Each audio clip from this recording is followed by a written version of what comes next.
Fintech.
blockchain and Fintech Pitchfest 2019. Yes! I hope that you guys are all excited to hear these amazing pitches. I have to be honest, this will be my first Pitchfest, but I am your MC tonight. My name is Ingrid LaFleur. I'm the Chief Community Officer for EOS Detroit and a loyal supporter of the Detroit Blockchain Center. Tonight we have 12 pitches and they're 5 minutes each with some Q&A from our wonderful judges. Thank you so much for volunteering your time to us. Awesome. So let's begin. I want to start with the Executive Director from the Detroit Blockchain Center, Nate Talbot. Please give him a round of applause.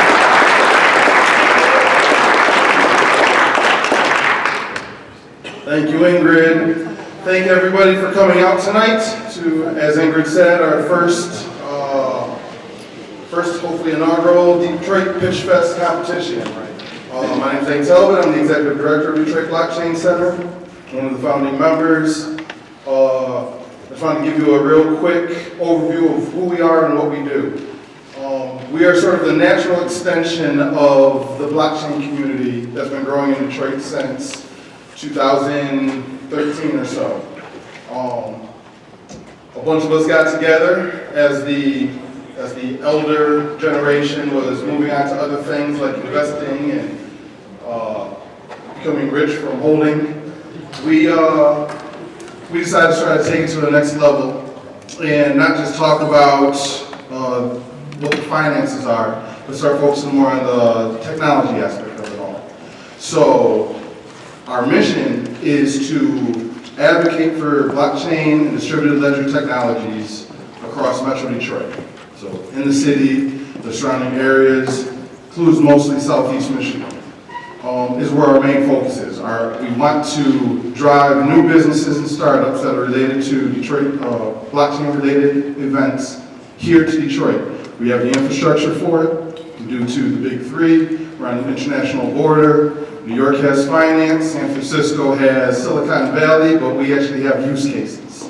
And what better area to do it in than Detroit? We also focus on education. We work a lot with the meetup groups here, Detroit Blockchainers, EOS Detroit, and teaching people not just what blockchain is, but what money is. What is financial literacy? Learning how to work digitally. You know, there's an outstanding amount of people who still don't even know how to work emails. So while our focus is blockchain, we want people to understand technology in general. And then also we want to work with our state the legislatures to promote positive policies. If they're going to create policies, we want to take the routes like Wyoming, Dubai, Delaware earlier on, a lot of the states across the United States to innovate financial freedom for people, find different ways to innovate with community outreach. We're working on like a mesh network, trying to find high-speed internet programs for people who don't have access to internet at all. It's either priced out or it's just not available in the areas. All these types of things. So, and tonight, again, as far as bringing businesses to Detroit, we wanted to do a Pitchfest to showcase what Detroit has to offer compared to what people around the country are doing in blockchain and show that we're not just a small hobby town. We actually have serious people doing serious things that are big and important. So I won't hold things up too much longer. I'm around all night. I'd love to talk to all of you. We are a membership-run organization, which means we're looking for members. All right? We don't want to just dictate what blockchain policy should be in Detroit. We want all of you to work with us and push it forward. We want your input. So I'll be around. Please come talk to me, learn more, get involved. I appreciate you coming tonight. Thank you very much. And I'm going to bring up now Rob. He's the CEO of EOS Detroit, one of our sponsors tonight, and their team is what's made all of this possible. So please give them a round of applause.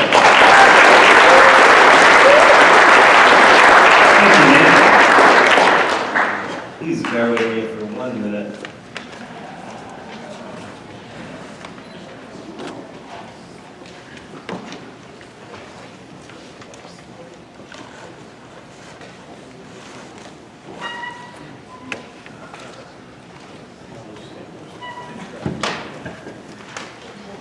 Okay, so I wanted to share with you our story briefly here. Thank you very much for that, Nate. Great overview of DBC. So about a year ago, myself, Adam Zintarski, who's the MVP that put on this whole event and orchestrated it, and Dylan Tall set out to build a technology company for Detroit.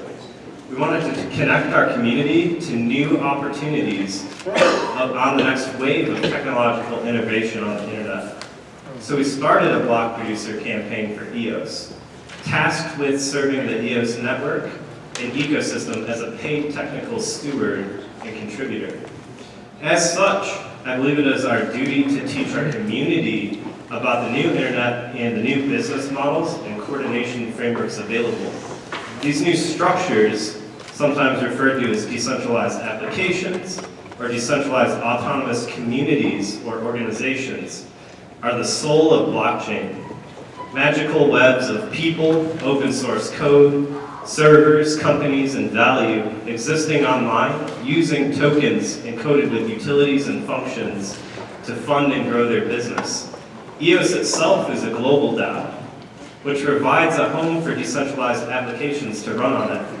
Seeing this potential led me to ask the question, could Detroit itself have a DAO? After forming EOS Detroit, we rapidly boosted our ranks up by a factor of 3, joined by the likes of Ingrid LaFleur, Charlie Dumont, Brian Tutt, and Hiru House, among others. We made a mutual commitment to engage with the great people of the city and to facilitate conversations about this emergent internet of value, with the intent to learn from and inform those whom we aim to serve. Our story brings together a cognitively diverse group of individuals purposed with building equity in our community by harnessing the transformative potential of EOS.io technologies for public benefit. In Detroit, we face many challenges ranging from a lack of access to economic opportunities to lack of well-funded education in many parts of the city. Our inquiry is thus, can decentralized autonomous communities be tailored and deployed for regions to improve the socioeconomic conditions of a place? By prioritizing local cultural norms as a part of the DAX rule set, can we create resilient local value networks? Can there be a new form of self-governed cooperative organizations mediated through digital networks to fill voids left by the traditional economic system? Seeking these answers, we remain in constant contact with the EOS community to learn and build together on a global scale. Our work on the ground in Detroit brings early adopters into familiarity with the technology by creating educational experiences and discussion space. This cross-pollinating knowledge and thus cross-pollinating knowledge and talent between the global EOS community in Detroit. Reviewing our first year as a company, it has been breathtaking to witness the energy and vitality underpinning the local community of blockchain enthusiasts, irrespective of market trends. We have seen continuous growth of the meetups that facilitate these discussions and their corresponding chat rooms on Slack and other chat apps, and more technology startups being bootstrapped right here in Detroit.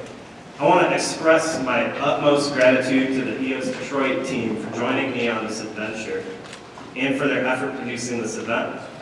With little funding and a lot of heart, we've collectively put our sweat into building something special together to contribute back in our own way to the expanding Detroit technology startup ecosystem. Also, a thank you is in order to Nate Talbot, for the Executive Director of the Detroit Blockchain Center, for seeing the need for an advocacy organization to impartially advise governments and local businesses on the evolving blockchain ecosystem. EOS Detroit is excited to partner with Nate and the DBC on civic impact projects that have been underway jointly since last fall. Thank you to all of our generous sponsors for providing the means to bring us all together here tonight, and the prizes for the winning teams. All remaining sponsored funds will capitalize the DBC. A special thanks to all of the judges in attendance for lending their entrepreneurial expertise and perspective to the competition. Also, a big thank you to all of the volunteers that have helped put on this event and contribute to a smooth production tonight. Lastly, thank you everybody in attendance for coming out to show support, pitch a product, grow your network of friends and colleagues. It takes a village to create a resilient economy, and I believe we can work together to grow a fair, equitable, open financial system by synthesizing our Midwestern work ethic, Detroit's soul, and the latest innovations in blockchain to establish Detroit's leadership in this emerging market. If you're interested in more, find the token pocket sheet in your packet to create your own EOS account and earn some free tokens gifted by our sponsors. Thank you all for making this a memorable night. I am sure we are all excited to see the competing teams give their all, sharing a piece of their vision and their dream with us here tonight. Next, I would like to invite up Adela Piper for a few words on behalf of Detroit Fintech Bay.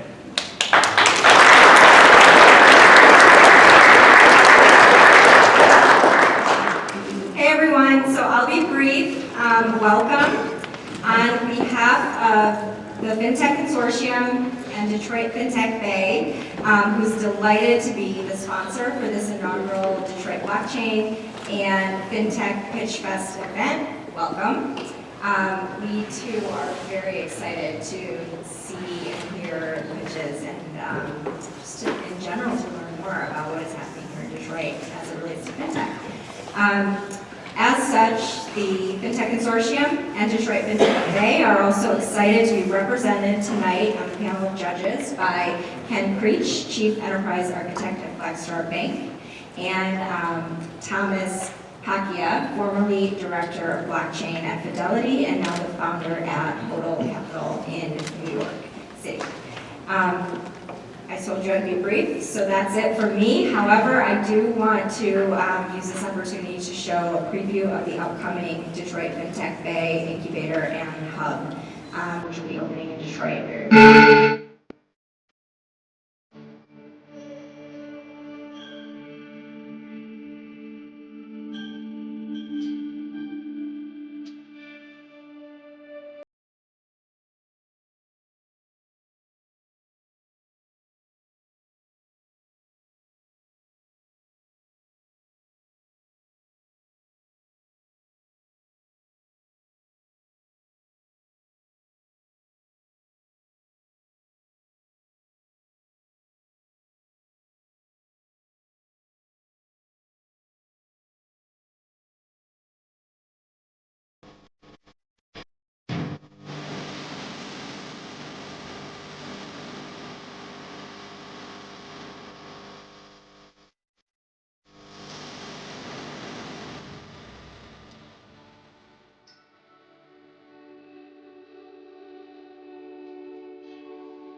Fintech Bay looks amazing. Before we begin with the pitches, Rob briefly mentioned that you have these packets. Please make sure that you look through them. There's money in here. If there's any questions about onboarding, you can always find someone from EOS to trade to help you. Today, we are going to begin the pitches with Heather Martell from Project Fred.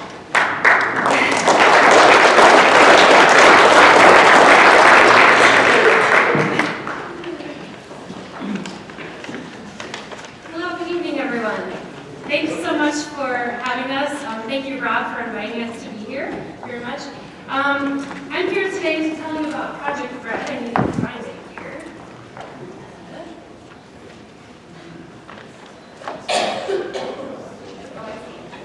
Okay. I got the timer.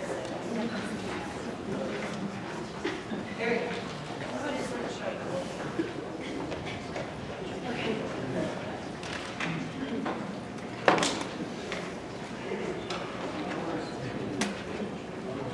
Thankful for tech people in tech industry.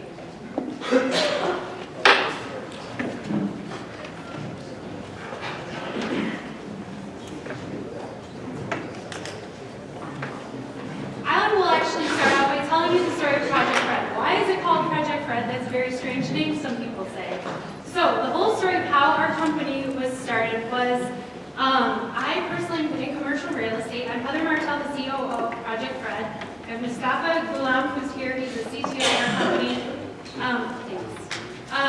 Mustafa and I met in a lift, and we started talking about blockchain. And we had a common interest. We said, hey, there aren't that many people that are into this space, so let's meet for coffee. We met a few times, started developing a concept. At the same time, I had a commercial real estate transaction that I had engaged with a $100 million portfolio in Ann Arbor, Michigan, student housing primarily. The seller of the portfolio decided instead of working with a broker that he would work with a high-level marketing agency, also based out of Ann Arbor, which is how I met Julie, our CEO of Project Fred. So Julie and I were sitting down talking about some of the challenges that we saw in our transaction, and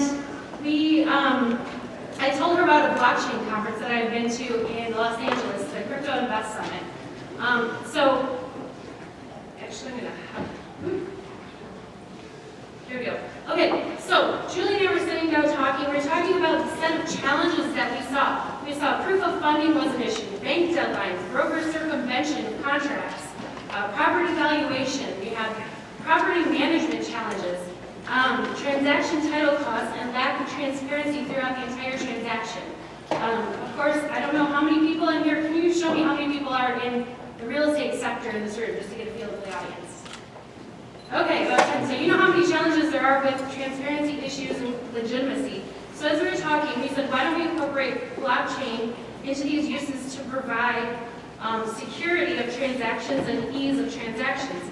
So we wanted to find out how we could pre-validate funding, offer alternative purchase options, and produce the highest possible capitalization rate. On this particular portfolio, first of all, I'll tell you, our company is a revolutionary new way of buying, selling, investing, and managing commercial real estate on the blockchain. We use fractional ownership, smart contracts, and hyper-targeted marketing. We bring together all parties to make the transaction rapid, secure, and instantly funded. So this is a smart contract. This is Mustafa and I were in a coffee shop. We drew up the first possibility of this transaction. I believe this is in September or October. Oops. Okay, so then this is a basic diagram that we first drew. So this is the very first inception of the project. So the project is related to the $100 million portfolio.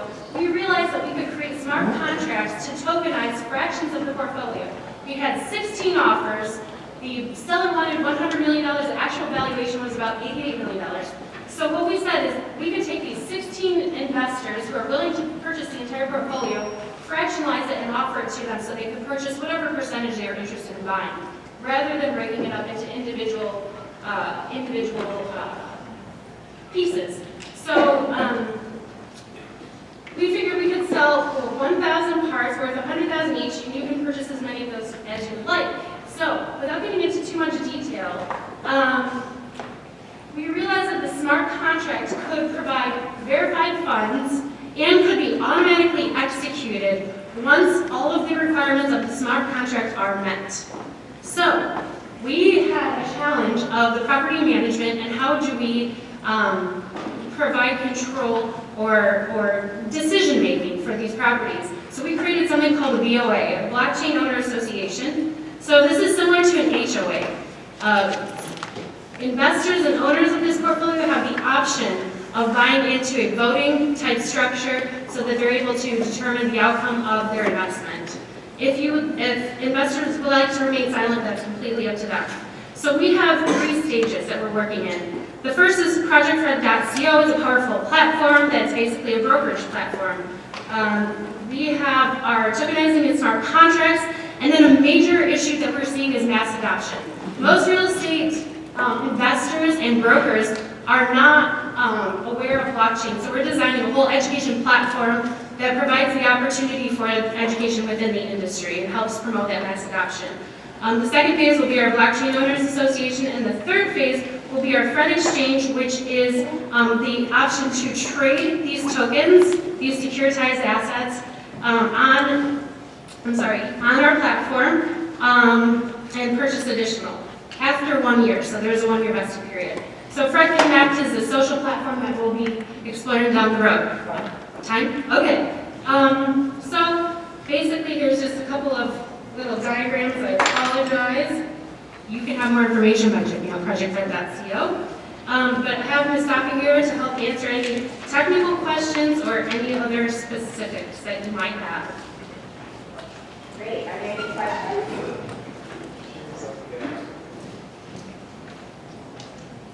Yes. You talked about the data validity using smart contracts. How do you ensure that the data entry is data is not managed by the entities who are involved? Because smart contract is only useful if the data is safe. Like how do you make sure the data is clean? So I understand your question. You're asking, how do you know that that smart contract is secure and not? I'm talking about like smart contract can be audited and it can be secure. The question is because you're using real world data like funds availability, property, so on. All that if you are putting it on blockchain. How do you make sure that the data is valid? How does the contract make sure? Because you're dependent on the people who are entering the data. So right now we're working with a limited amount of real estate, so it's going to have to be manually entered at this point for security purposes and for validation purposes. But a smart contract will uniquely be created for each transaction, and there'll be manual engineers to do it. For security purposes, I thought about automating these processes, but it's not going to work at that moment.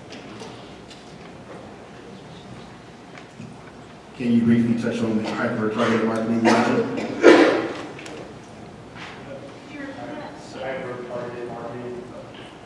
Hyper-targeted marketing. So Julie Guest, our CEO, runs a high-level marketing firm out of New York. Basically, we're going to produce 3D drone images. The platform, the platform that she employs through her marketing agency will essentially, we have a database of investors that we already have 1,200 base investor from this $100 million portfolio that will be pre-verified via KYC AML and will be kept in an anonymous database within the platform. That will be a specific target market. So we're actually looking to attract buyers. We already have our investor base. We'll of course be looking to grow that investor base, but we have the funds available. It's just a disjointed operation at this point, and we are looking to join all pieces. So really the challenge, it's flipped the current real estate side, that the challenge now is in finding the buyers, but where it's going to be flipped. So. Thank you so much, Project Fed.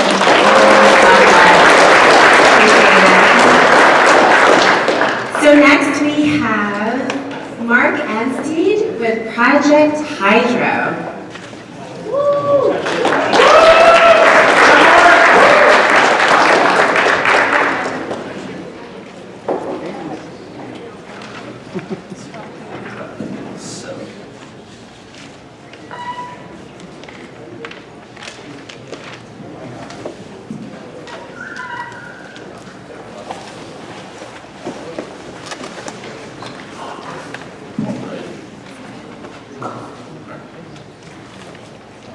How's it going, everybody? My name is Mark Anstead. I am the head of business development for Project Hydro. It's not working well.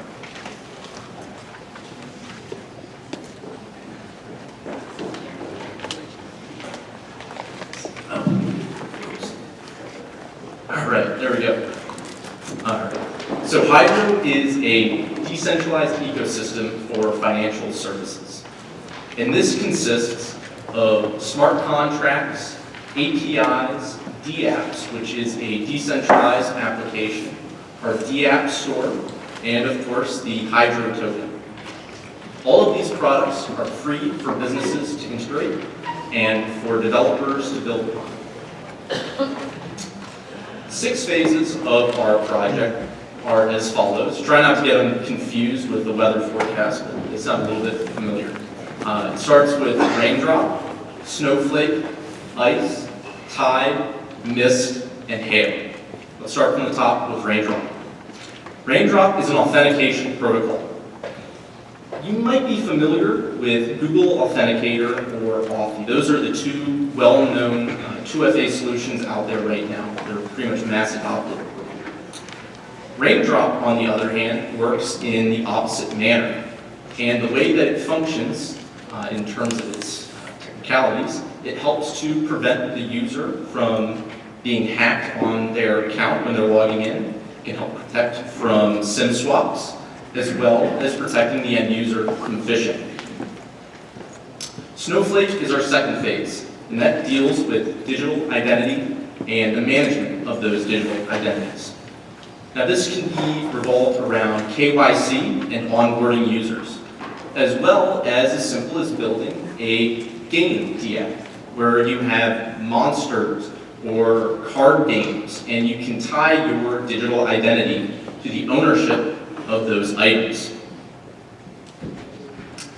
ICE is our third phase, and that deals with document management and document signing. You're probably familiar with DocuSign, which is the main form of document signing out there right now. So what's the difference with ICE? ICE is able to tie in a user's identity through Snowflake, as well as their biometrics, to prove that someone is actually signing a document. So if you're signing something on DocuSign, you don't know if it's someone's secretary, boyfriend, girlfriend, husband, even their kids, signing the document. Now with ICE, you can prove through their identity and their biometrics that they're actually the one signing the document. Tide is our fourth phase, and in my opinion, is really important to the revitalization of Detroit.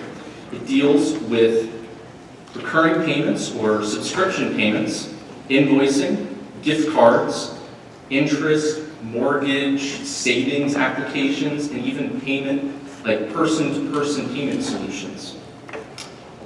In the US, about 20% or so of the population is underbanked, according to the FDIC. That's not a really good stat to have, especially being in a first world country.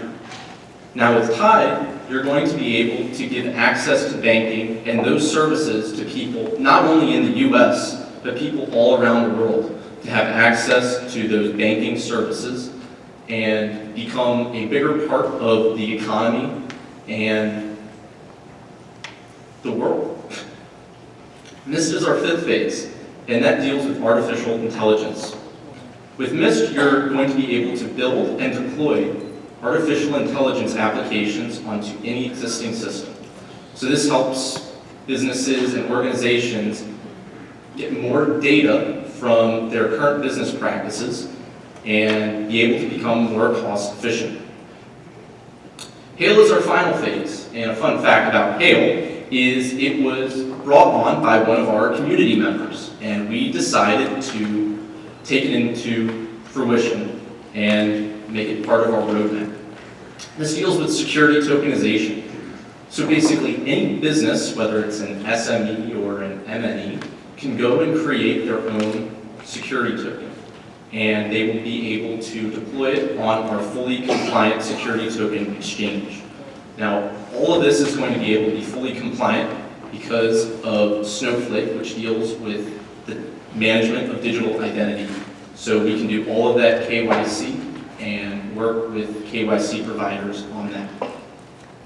Now, with all of this together, myself and the rest of the team at Project Hydro, we're here to help build and discover the decentralized future, as I think all of you guys are here to do that as well. Thank you.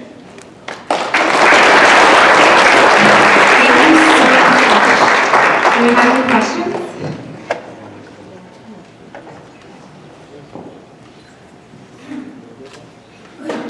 Sorry, my voice is a little rough here. I really liked your analogies that you used, especially relating to Michigan. I thought it was really nice pun there. I'm kind of curious what the timeline is for all of these phases. I don't know if I might have missed that, but it seemed an interesting roadmap, but I wasn't sure how long I'm coming. So Raindrop and Snowflake, they are currently finished. Raindrop is completely finished. It is pushed onto the Ethereum mainnet already. Raindrop is still in testnet. The smart contract is completely finished. Oh, so Snowflake is number 2. Ice is going to be finished by the end of Q3.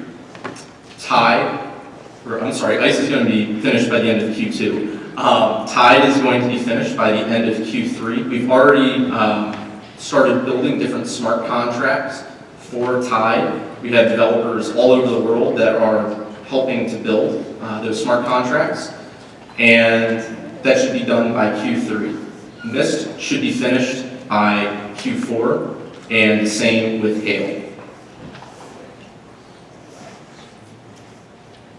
No other questions? There's something from the judges. Next time, Tom. Yeah. All right, thank you so much, Mark. You can ask me questions later.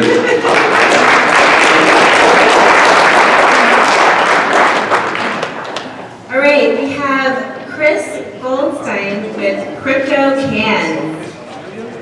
Come to the stage.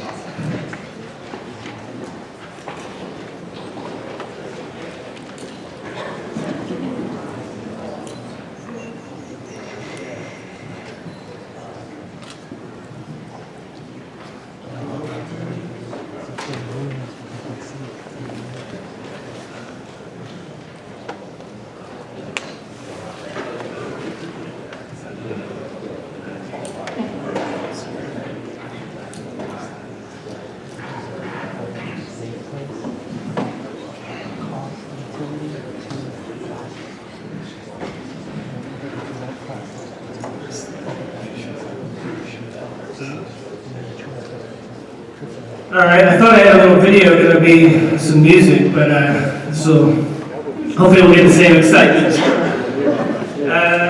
So yeah, there was an intro. Now you just saw the money shot here. Crypto Cans is the name of the idea. Basically, you give me your can and I give you 5 cents in Bitcoin. That's the big idea. A lot of people are shamefully hoarding their cans in Michigan, and this is the solution for not only the hoarding but also the onboarding. So we got the Holy Recycling Trinity is what one of the catchphrases that Crypto Cans has got coined so far. This is like a classic recycling triangle, never-ending, continuous cycle.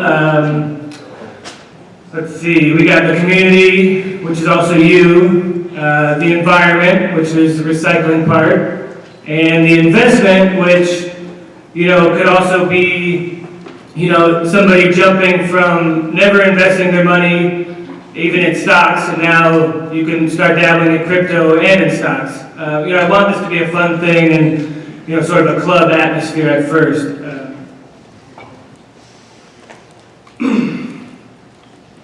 Sorry, I was all jazzed up for the music, and now there's more to it.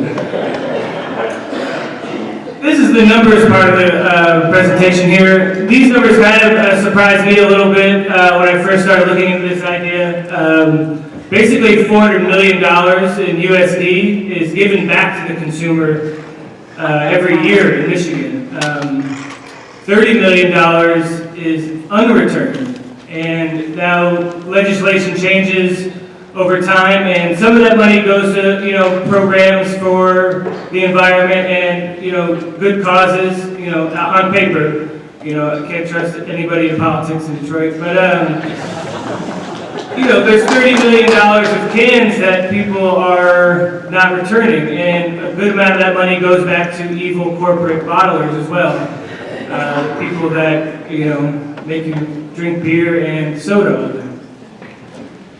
So those are, basically the target markets for me in terms of, throwing out numbers that can be something that could eventually lead to people getting crypto.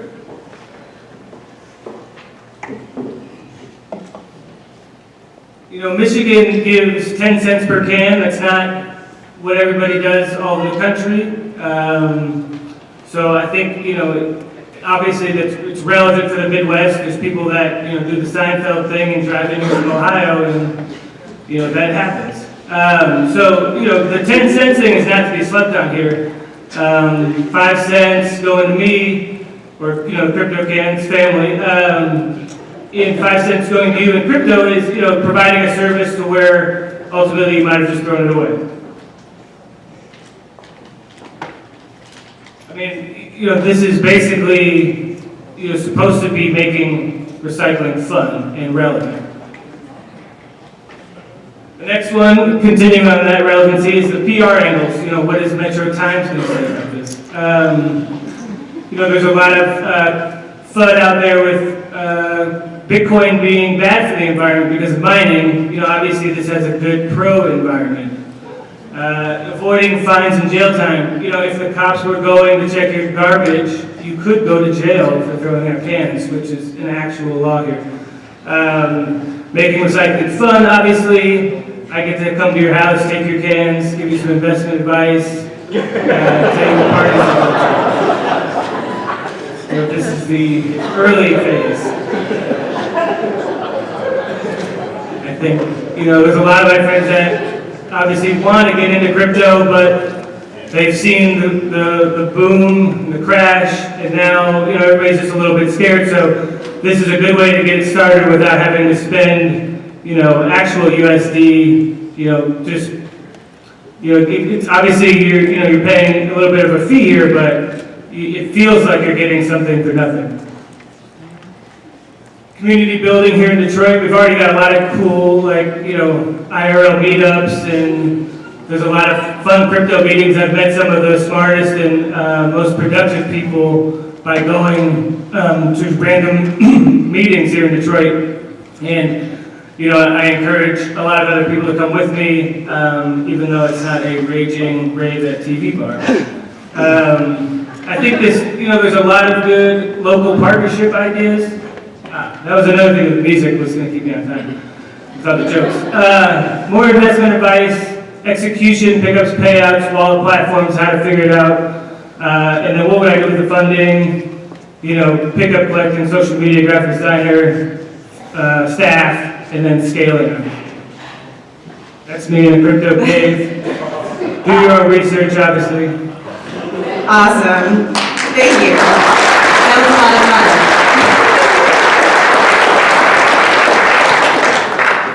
Awesome. If you can introduce yourself. Hey guys, hi, my name is Holly Buckler. I'm from Investment Yogi. And the question for you is actually at your last bullet point that you had on there about scale. And so I think that it's a really cool idea to start it off by going into someone's home, right? You get to be able to build the rapport and have some interesting word of mouth, but that's not really scalable, right? How are you going to actually get to that 30 million unreturned cans unless you have a bigger team that I'm aware of? Well, yeah, I guess that was kind of where more funding up front would, make things scalable faster. Obviously, I'm thinking about those things right now, and I would love to have specific drop-off points, and I do have multiple locations for that if I were to start today. So I have a question. So I think the biggest problem in adoption of Bitcoin or crypto is people don't understand private keys or how to even access their funds because it's a cryptography. You need to secure the private key. How do you expect people for 10 cent or 5 cent who can to maintain their wallets and private keys? Well, I think one of the first ideas I had for that was something even as simple as like Robinhood, or suggesting before you sign up with CryptoCans, you need to do a little bit of work on your end. And I could also suggest what wallets I would recommend. And I was thinking something like Robinhood would be really cool at first because you could actually take your crypto and eventually buy a whole stock if you were to, drink it, however many years that takes to buy whatever stock you want. But, I do think that's the fun part about this is that, again, it's a reason for people to learn about that stuff. And obviously you got to do a little bit of your own research and put a little bit of effort in if you want to get in the, CryptoCan community, per se. I was calling them grippers and rippers. If you're a ripper, That means you're in the club. If you're a gripper, you pick up the can, or staff member. Awesome. Thank you so much.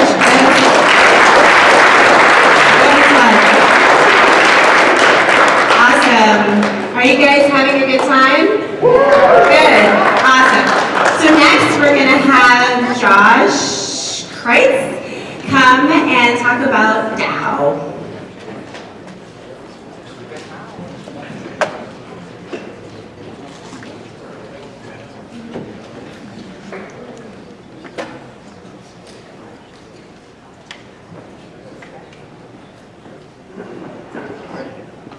Hi everyone, my name is Josh Kreitz, and I'm here to talk about a new way.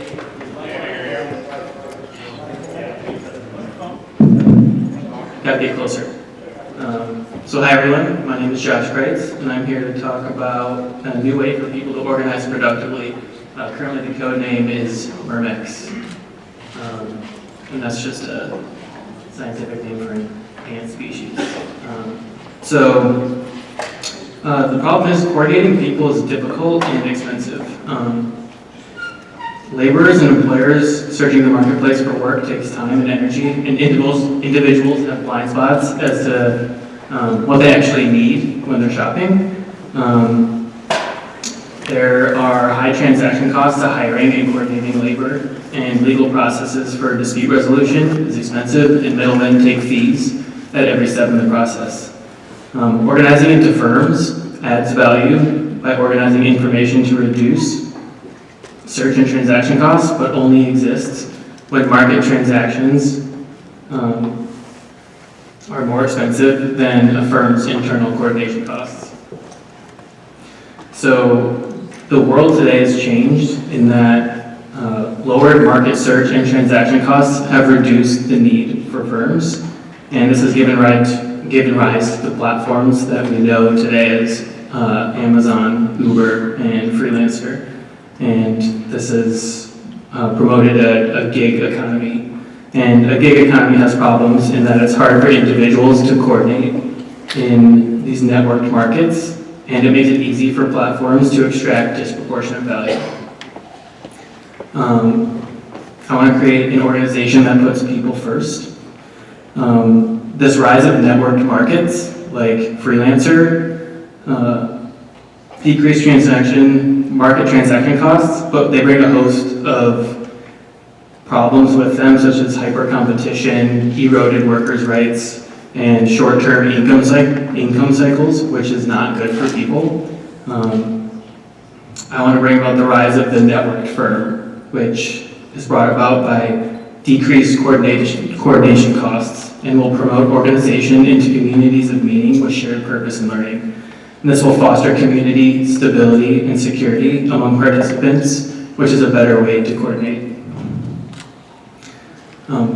I want to create a DAO, which is a decentralized autonomous organization, which is a type of networked firm. You could think of it as a digitized cooperative. The definition from Wikipedia is it's an organization represented by rules encoded as a computer program that is transparent, controlled by shareholders, and not influenced by a central government. And it is commonly viewed that a successful implemented DAO will be one of the breakthrough applications built on blockchain technology. So how can we build a DAO today? What might it look like, and what problems can it solve? This problem is taken directly from the Pitchfest website. The Detroit and Midwest region as a whole lack comprehensive blockchain educational programming that explain the why and the how of the industry in a manner that is useful for builders and businesses. And I think we can address this problem by building a DAO. So why is a DAO better than a traditional organization? For the reasons I mentioned before, but also because individuals are empowered to build and steer the direction of the organization, and everyone has a voice. There's lower operating overhead compared to traditional companies because a DAO can allocate funds based on needs and availability and only funds activities that members agree upon. DAOs are adaptable because decision-making happens by engaged participants in the network, and fluid membership allows people to join and lead the organization as their needs change. And I think education is a great place to start because modern schools can operate 100% online, which allows for expansive reach. And online schools are also low cost for operators as well as students, further extending reach, and they're very scalable. So for a roadmap, starting with phase 0, start with researching existing DAOs and see how existing projects overcome obstacles common to building successful DAOs. And luckily many of these projects are open source, so we can take their code and take their practices that work and implement them here when we build an MVP and an alpha project. And then we can start recruiting members to the project. And then in phase 1, we can actually start using this architecture, this MVP, to make decisions, collect and allocate funds on various proposals proposed by the community. Just to note that any fundraising scheme can be used in phase 1. It doesn't have to be education. And then phase 2 will just be basically any community proposals that get approved. The community can go in any direction. So here's some obstacles associated with implementing a DAO: managing reputation, accountability, decision-making processing, dealing with information overload, and managing community engagement and building intuitive user interfaces are all difficult problems, but there are also problems being tackled by other open source projects, so we can learn from them. Awesome. Thank you so much, Josh. Here's your first question. Compelling idea, Josh. I'm David Bloom from the University of Michigan. And you have actually 2 compelling ideas there. The first one is, are we talking about a consulting firm or are we talking about a professional employee organization, PEO? Before we get to the academy, that's my second question. I'm thinking that basically all payouts will be essentially bounties, so we can create a proposal that has a funding amount attached to the proposal, and then the community can decide whether the action is worth doing at the price proposed. And then basically if it is, whoever proposed it or whoever has voted to implement the idea will be awarded the bounty. Cool, so that would be a barter co-op except you've got token. We could pay in cryptocurrency or tokens, yeah, I would think cryptocurrency. To the academy, are students now engaging in an educational transaction using tokens instead of currency? Is this an online university of cryptocurrency? Currently, no, but ideally, yes. Hi, my name is Anna Taylor with bfractal.io. I just had a question about what your thoughts were to how to implement the reputation system. And then the second thought would be, or question would be about your voting system. Would it be one person, one vote, or would it be a staking system? So I'll answer the second question first. It would be a staking system, and we would actually use a reputation system for the staking. So you would stake your reputation to vote.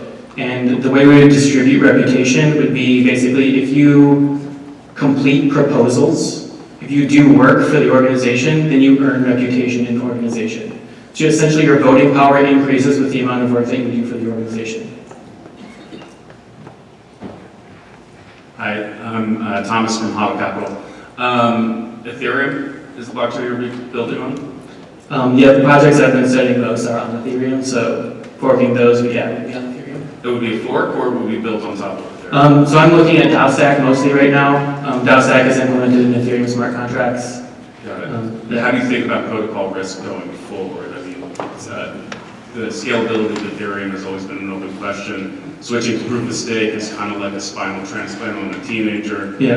Ethereum 2.0 is more like that head swap thing that they did in Mars Attacks. So, at what point does that become a concern? I think the most difficult thing about this is actually building a community of people that are engaged. So I'm actually part of DAOstack DAO right now, and it actually got hacked, so all the funds got drained from the contract. And the community is still alive and well. We just need to deploy new contracts. So if scalability really became a problem, we could just say, all right, Ethereum's not working for us anymore. Let's take our community and go to a more scalable blockchain. EOS. Like EOS? Yeah, sure. You like that, right? Thank you so much, Josh.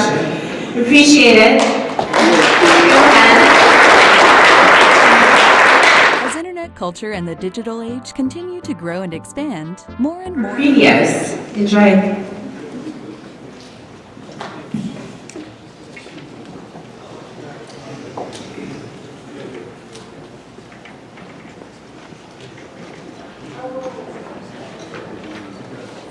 As internet culture and the digital age continue to grow and expand, more and more of our communication is done through some form of online art. How many times a day are you sending GIFs and memes to your friends and family? With Pixios, digital artists can create original pieces of work and convert them into non-fungible tokens that can be bought and sold online. Just imagine if you're the artist who creates the next famous internet meme, and you've got the original to prove it. Using the Pixios Gallery and Pixios Art House, creatives can publish their art and even get commission requests for visual arts and creative media services. Head over to Pixios.io to see the featured artists already displaying their work. Get in on the art gamification platform that's changing the future of digital art. Pixios, where games and art collide. Awesome. So that was Pixios. Give it a round of applause. Yes. It's fun for all the creatives in the audience. It's a really fun battle, creative battle. So next we have Stuart Daly with Senior Scout. Please come to the stage.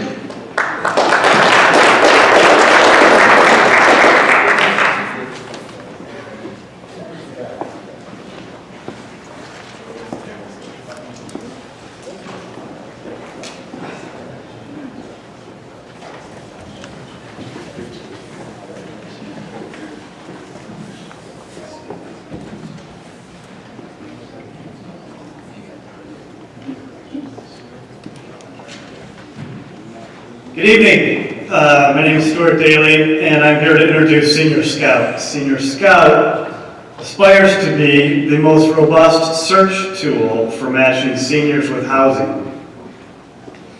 So you may have heard America's aging, but you may not have heard that by 2035, there's going to be more people over age 65 than under 18 for the first time in our country's history. Most Americans say they want to live and die in their home. So why is it that our former schools are being converted to senior housing and new senior living communities are popping up in every corner in town? Well, it's because the desire to live and die in our homes is often derailed by the crisis carousel. I'm going to tell you how Senior Scout will match seniors with the best housing option for them, but first it's important to understand this carousel. Here's a scenario I expect many of you will find familiar. Your senior loved one falls, ambulance comes, takes her to the hospital. Eventually, she's moved from the hospital to a rehab facility. In due time, mom's discharged from the rehab facility and is back in her house until the next medical episode, and the cycle repeats. This is the crisis carousel to senior housing. Round and round we go until someone stops the carousel and takes mom off. Anyone with elder family members or loved ones, pay attention, because you're the ones that are most likely to be taking mom off the carousel.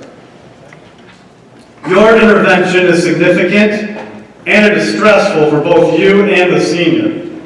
While it may force the necessary action, the toll can be damaging. Mom's dealing with a physical crisis compounded by the emotional crisis of being told she can't go home, to her own home. Perhaps most devastating of all is the loss of control that the intervention signals. Senior Scout will ease the burden for both mom and the family. This is an old problem that needs a new solution, but first it's important to understand the old solutions and why they have failed. For years, discharge planners managed this crisis by counseling seniors on the best housing and care options available. Increased paperwork and caseloads have eliminated their opportunity to keep up with the available housing inventory. So today's senior will be lucky to receive a handout with a list of senior living options. So where does mom and family turn for guidance? Well, the internet, of course. And in 2000, a company called A Place for Mom emerged because they recognized this need to help seniors find housing, and they filled the void. By dominating this online space for senior housing, for a while anyways, because they provide free housing to seniors, or finding free housing for seniors while getting compensation from the communities in exchange for bringing them residents to fill their vacancies. But today's version of A Place for Mom has increased their fees and decreased their service. So now seniors get their contact information blasted to every possible senior community in their search geography. So here come solicitation calls and emails from hundreds of senior living communities fighting to be the first to reach mom or one of the children doing the research online. This 2019 model is a stressful and overwhelming experience for the senior and an unsustainable cost per acquisition for the senior communities. Enter Senior Scout, and you get a solution that meets the needs of today's seniors and housing communities. We're going to do it while giving a sense of control and dignity back to the senior. With Senior Scout, the family now can be supportive and intuitively guide mom through a search tool that gives her control over all housing options available. This Senior Scout search tool will be embedded in the websites of every social service provider, every house of worship, every elder law office, every probate court, every senior housing facility, every trusted agency where seniors already go for credible advice. By helping to better serve their constituents, they will be happy to compensate Senior Scout for providing this search tool on their site. Here's an example of Senior Scout being embedded in the AARP website. From the main menu on the home page, the user selects senior housing, and a detailed personal inventory of needs is displayed for the senior to tell their personal story. This senior wants a pet-friendly community with covered parking and horseback riding. Another senior may want bathing and dressing on a daily basis. Notice the specific and detailed senior profile alongside the left side of the page that drives the specific senior housing result on the right side of the page. Not new technology. Applying this personalized solution is like Match.com, and it will be a welcome solution to choosing the housing of their dreams. This technology is usually currently used to aggregate inventory in many sectors, from buying a car to planning a trip. So America's aging, America needs Senior Scout, and I'm asking funding to bring this new solution to reality. Awesome, thank you.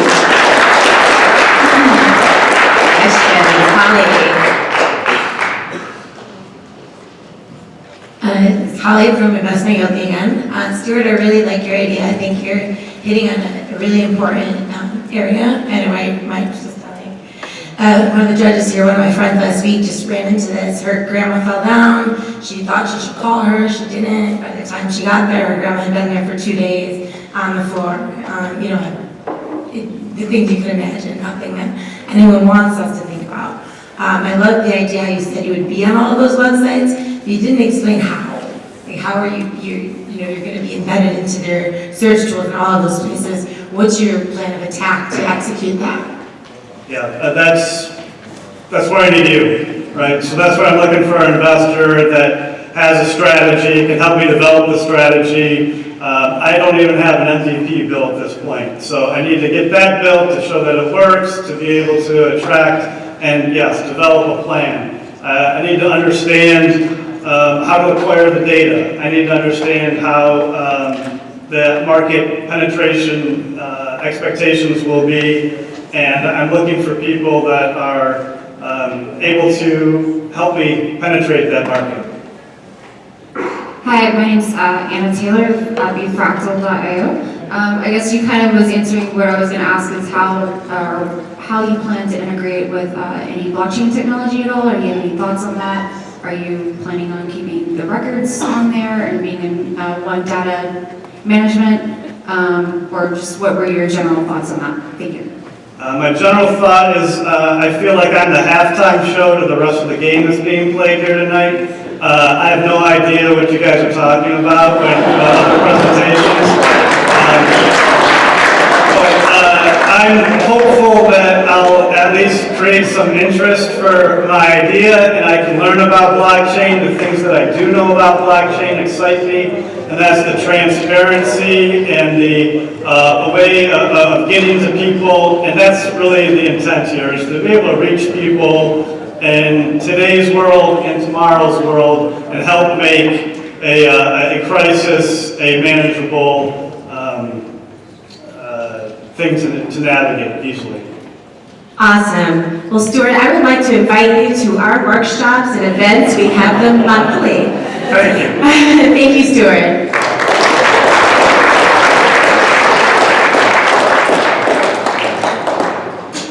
So next, we have Pete McCarthy from Acon.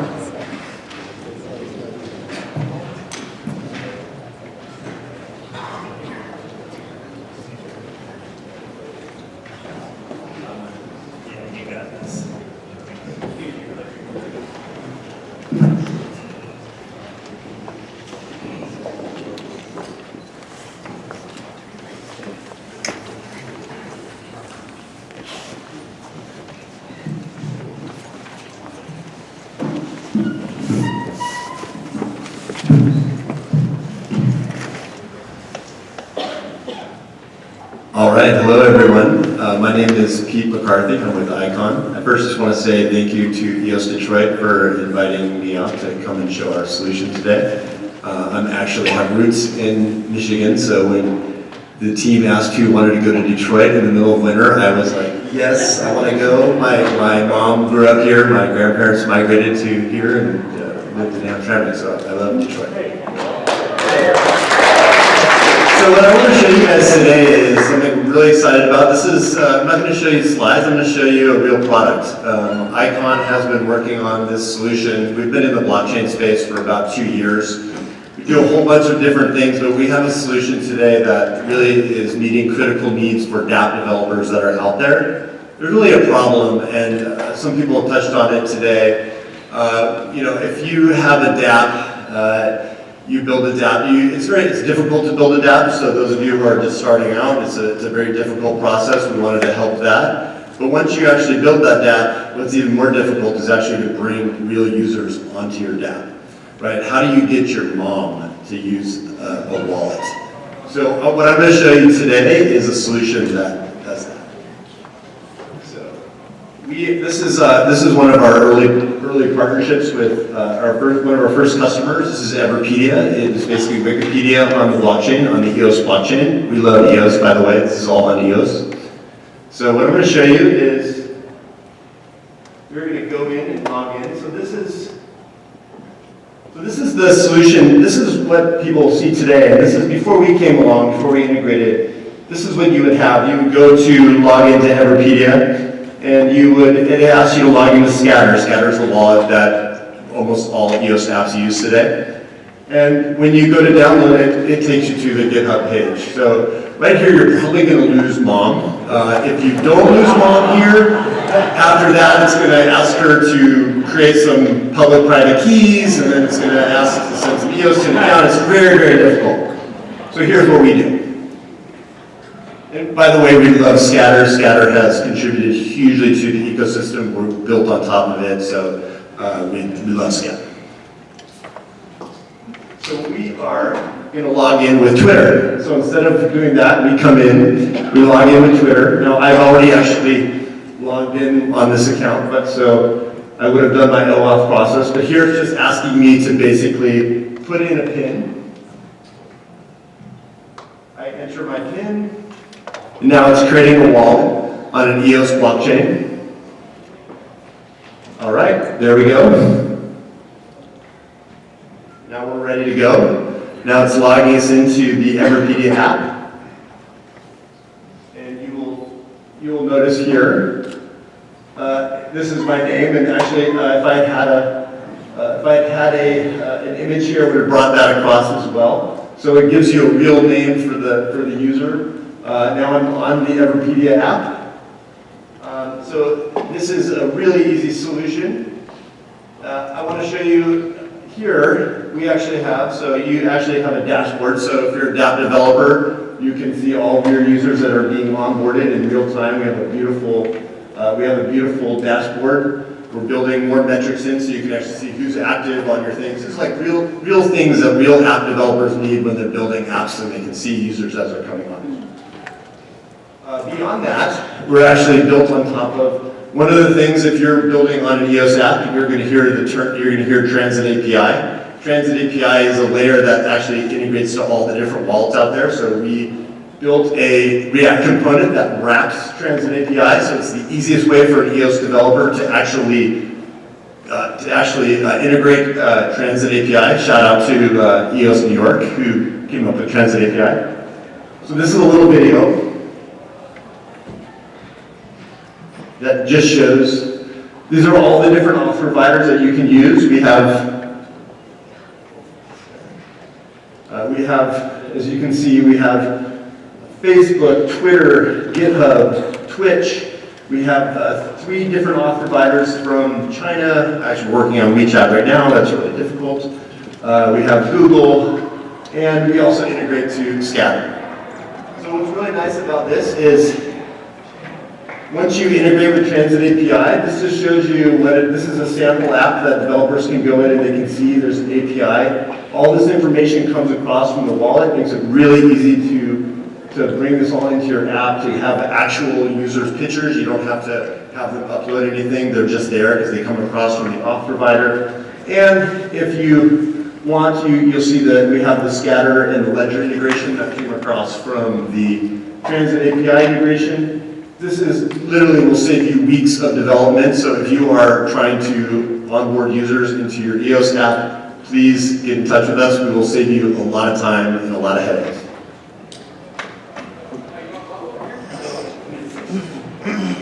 Last part we have is beautiful documents, and it's all on the blockchain. So.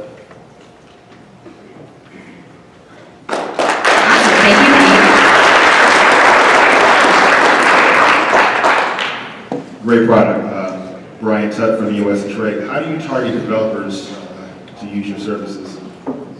Yeah, we have, these are the customers that we currently have signed up. Like I said, we signed up Everpedia first. We're involved in the EOS community. This is a big problem in the EOS community. And if you're not in the EOS community, but you just want to build on top of the blockchain, then this actually helps kind of bypass a lot of those headaches and just start using blockchain in your apps today, giving your users an experience that they're used to. Sorry, it's Holly again from Best Niobe. Really like your idea. It's actually kind of an interesting timing, as my mom is actually in the audience right now, being from Michigan. Debbie back there, Mom. So we actually have my mom here. And so the one thing that I thought about is my mom was interested as well. As I think the last presenter said they didn't know what blockchain was. She's excited to see that too tonight. But you started it with only Facebook and Twitter. And I have to tell you, my mom doesn't have Facebook or Twitter. So while the GitHub would be a little bit confusing, where would she go when she hits that point? Yeah, so we're integrating a number of auth providers on the roadmap up next. Like when I say that, I mean in a couple of weeks. We're integrating being able to log in with email and password. We're also integrating being able to use a phone. So all that is it's all coming. Awesome. Well, thank you so much, Pete. I just want to give a shout out to my mom. My mom's in the audience too. And she knows blockchain technology. We are going to see a quick little video by Warbly.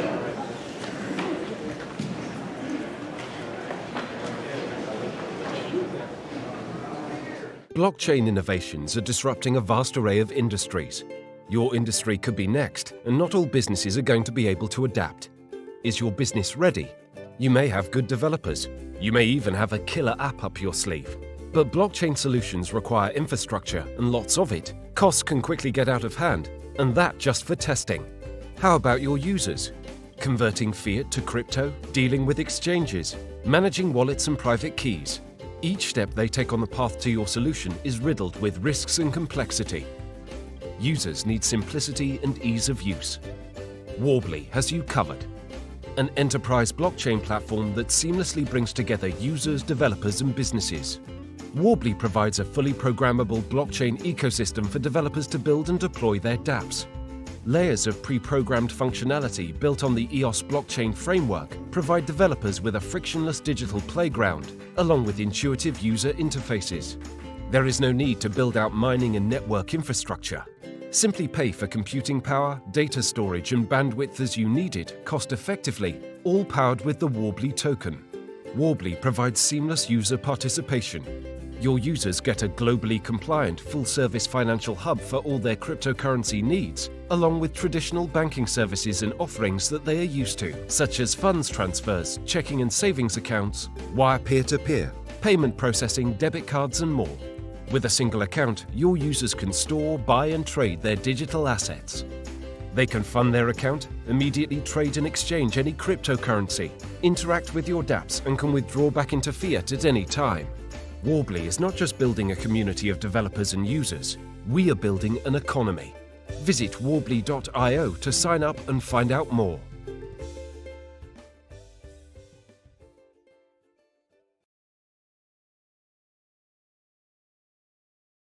Economy.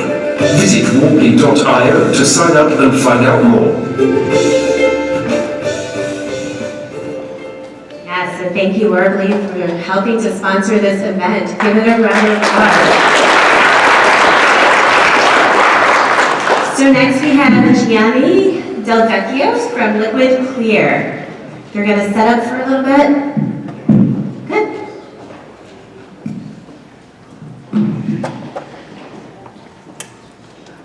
What's up, guys?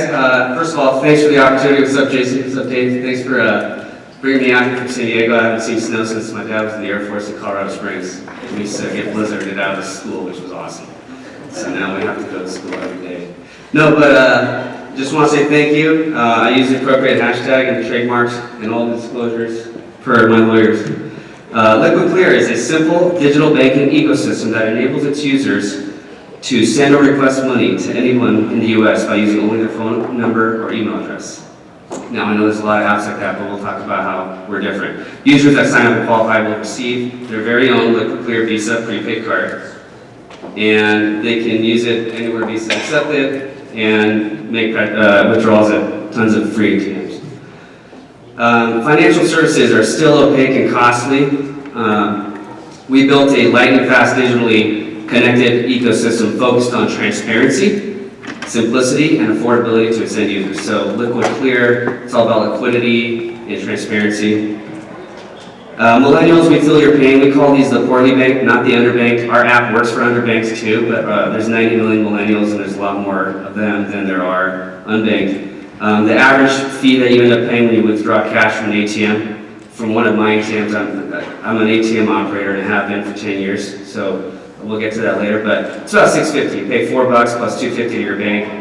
The other problem is 74% of the 90 million millennials are paying $12 to $15 a month for not having $1,500 in the account, which is something people don't talk about a lot, so it's embarrassing. It's like, hey, did you get charged that fee this month? It's like a subscription service we can't get rid of because you need a bank account. And then the average overdraft, which happens 11 times a year for millennials, is for less than $10. It's like over tipping on an Uber. And it's repaid within 3 days, and it costs you 17,000% APR when you calculate math. That's worse than payday loans, fellas. So when you add the 15 a month plus the 35 times 11, you get 545. You're pretty much paying $45 to $47 a month. Banking as a service, I don't know if it's even if it's coined yet, but we're trying to say this is not okay, right? $50 a month for a bank account. How we stack up against the other big banks, we're free for 90 days. You can keep inviting friends and keep making it free. Regardless if we start charging you, the value is higher, which will show, and it's about half or a third of the cost as the big banks. Pretty much it's because we don't have branches, right? So we don't have to spend money on that. Sometimes you need cash. I know we're in crypto land here, but sometimes you need cash. You got to pay cover to watch the Conor McGregor fight. They're having HBO. Like, you always get caught with your Chase Sapphire card and you forgot you don't have the money, so you got to Venmo some guy that does have cash and do like a three-way thing. So falling out of the ecosystem costs you money. It's about $6.50 every time. So if you use Liquid Clear just once, it's cheaper than that, even if you're paying $4.95. So we combined person-to-person payments with free cash withdrawals and the liquid clear Visa prepaid card. It's kind of like Venmo plus a debit card, and I know now they have a debit card because they're trying to monetize, but they still can't access all these ATMs. How are we different than the other fintechs? What we've done, since I've come from ATMs, I've been operating them for 11 years. I have about 450 of these that I've been operating, right? There's 370,000 of these in the United States. We made this software update that allows us to have this competitive advantage over all the other fintechs that just check the free ATM network box by signing up with Allpoint or MoneyPass. But guess what? Allpoint and MoneyPass, they're in Ralph's, they're in CVS, they're 15 blocks away from Bub's at the ballpark, which is where I have my little monopoly in San Diego. And there's other guys that have those all over town, and one in Detroit that I know. And so how do we get customers to sign up? Quick demo, guy puts in his floppy disk, I'll call it the floppy disk for now, into his ATM. He goes in, he says, hey, asks you what language you want, would you like to check your balance? No. Withdrawal, say, then you have to check, and this takes 2 minutes, by the way. And I know where all the buttons are. So after you get this nasty $3.95 fee request, we give you the opportunity, while you're waiting for your cash, with your card stuck in the machine, better than a gas station pump, put in your number, and we'll let you get that $4 back. Cheapest customer acquisition cost of all time. If you say no thanks, it asks you again, and then you have to say no, I don't like rebates. So now you have the app, and once people sign up, I do 100,000 transactions a month. I'm a tiny guy. I could probably get a 1% conversion out of that, sign up 1,000 users a month. I can find the nearest ATM, and I have 13 seconds left, but good thing you can do 0 to 60 in 5 seconds, which is our little coin. Now I have the app, I click withdraw cash, I say I want $100, I'm at the win. I'm going to scan the QR code. Now I'm going to take a selfie. And now I prove my identity, my location, my GPS. I did a 4-step authentication. It sent me a code, and I dispense the cash. So we acquire customers, how do we make money? We get this card, they swipe the card, we make 20 basis points every time they swipe it. Our Venn diagram overlaps where everyone else's doesn't. And the ecosystem covers basically everything. We made a bulletproof glass ATM to get your attention and to build a brand about transparency. And we're fundraising right now. We're raising $2 million for 10% of the company. Thank you, and any questions? Thank you, Gianni. Questions?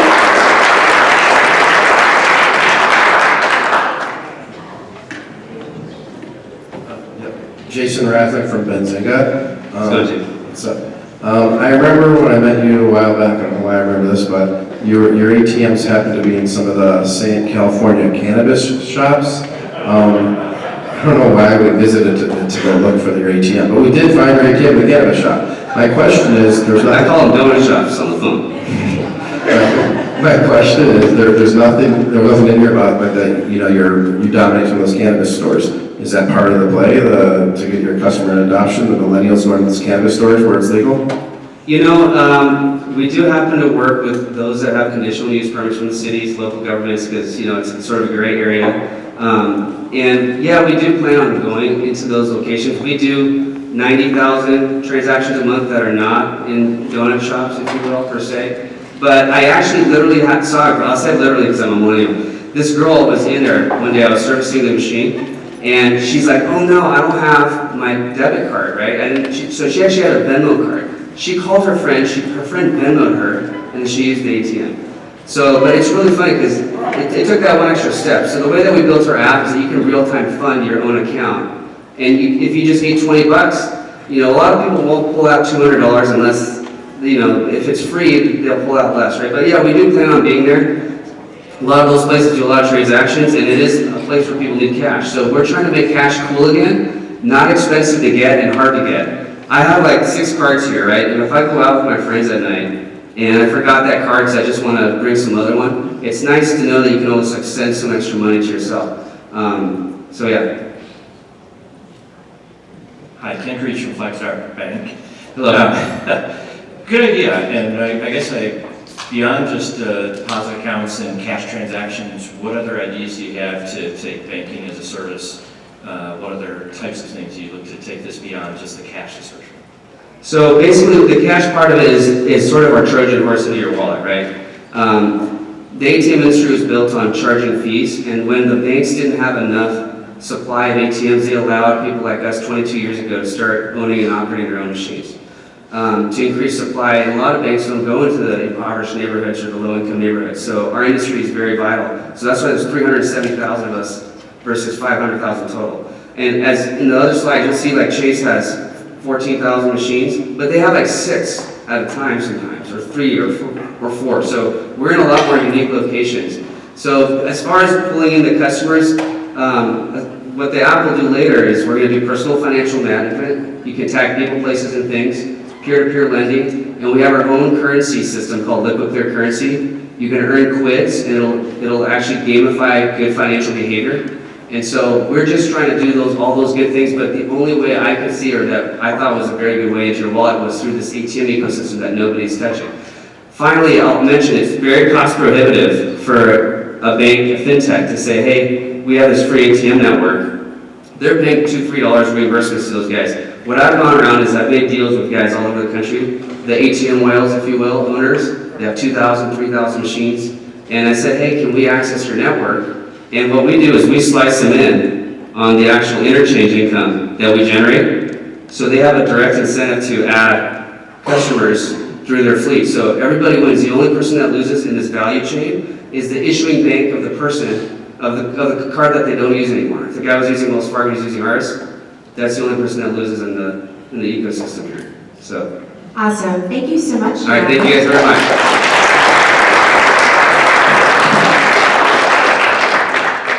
And so next we're going to have Holly Weckler from Yoli just tell us a little bit about the company. Holly?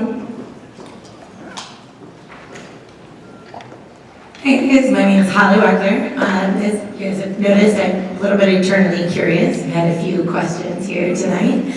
I'm really excited to be back here. I'm actually born and raised from Michigan. As you saw, my mom was back there. But what I'm here excited to talk to you about tonight is our Incubator program. This is the very first stop on our Incubator Roadshow. Wanted to just check out there, has anyone out there heard of the Yoli Incubator program? No. We got like 3, or thank you, Adam. I hope you know. Well, that's a problem. So definitely excited to be here and be happy to talk to any of you about this afterwards. One of the big things we realized that in FinTech, you can't always move, right? A lot of us have been in it, well, not me, but a lot of people have been in the industry for 20 plus years and can't necessarily pick up and move. So our Incubator program has addressed that. We pick up to 8 companies. We're on our 5th year with 32 companies as successfully graduate. They've raised over $87 million. Had 1 exit. 1 company is currently a channel partner of Yoli, and one of our companies won Best in Show at FinPay last year. 2 of my favorites that I like to talk about would be Peanut Butter. It's out of Chicago, and it basically helps you repay your student loans through HR benefits. And then one here today to talk about the blockchain. It's kind of similar to the last one we had here with the multiple forms of authentication. It's to try and revolutionize the archaic voting process. So they have a 4-step authentication process. The first step is you take a picture of yourself, then you take a picture of your ID, and then this is where Yoli comes in.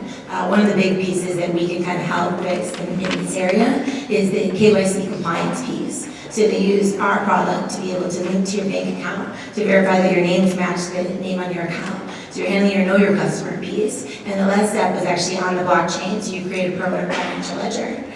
There's a lot more that I can talk to you about Yoli. I'm really excited about it. I'm also really excited to be here as a sponsor for the Detroit Blockchain Center. We will be doing quarterly events. Next quarter, I think Adam and I are planning out a Tigers game. So if anyone's interested, thinking rooftop happy hour and Tigers this summer, hoping to get some more people out of Silicon Valley to come visit Detroit. So happy here to sponsor and be here, and please let me know if you have any API or data questions. Thank you, Holly. Yes, rooftop drinks and Tigers games sounds awesome. Next we have Angelo Loeb from Privious. Welcome. All the way from Vienna. Hello everyone, excited to be here. So, Privious, it's privacy revolution for a free society. So, as we all know, our lives are permeated by computers. We use computers to book restaurants, to book holidays, to make dentist appointments, communicate with our health insurance, communicate with our bank, communicate with our lawyer, make financial transactions, to do our shopping, track our location, track our health data. You know, the list goes on and on and on. Everything we do in our modern lives leaves a digital trace. And that's something we're not always aware of. Most of the time, this data is used for benign purposes.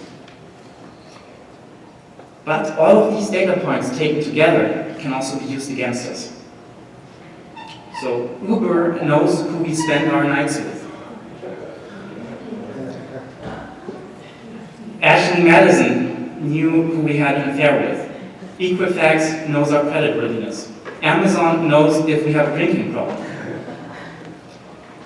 If you have an Apple Watch, Apple knows if you have an undisclosed heart condition. And Google is the worst of all. They know all of the above plus more. And you better hope none of them are selling this data to your insurance.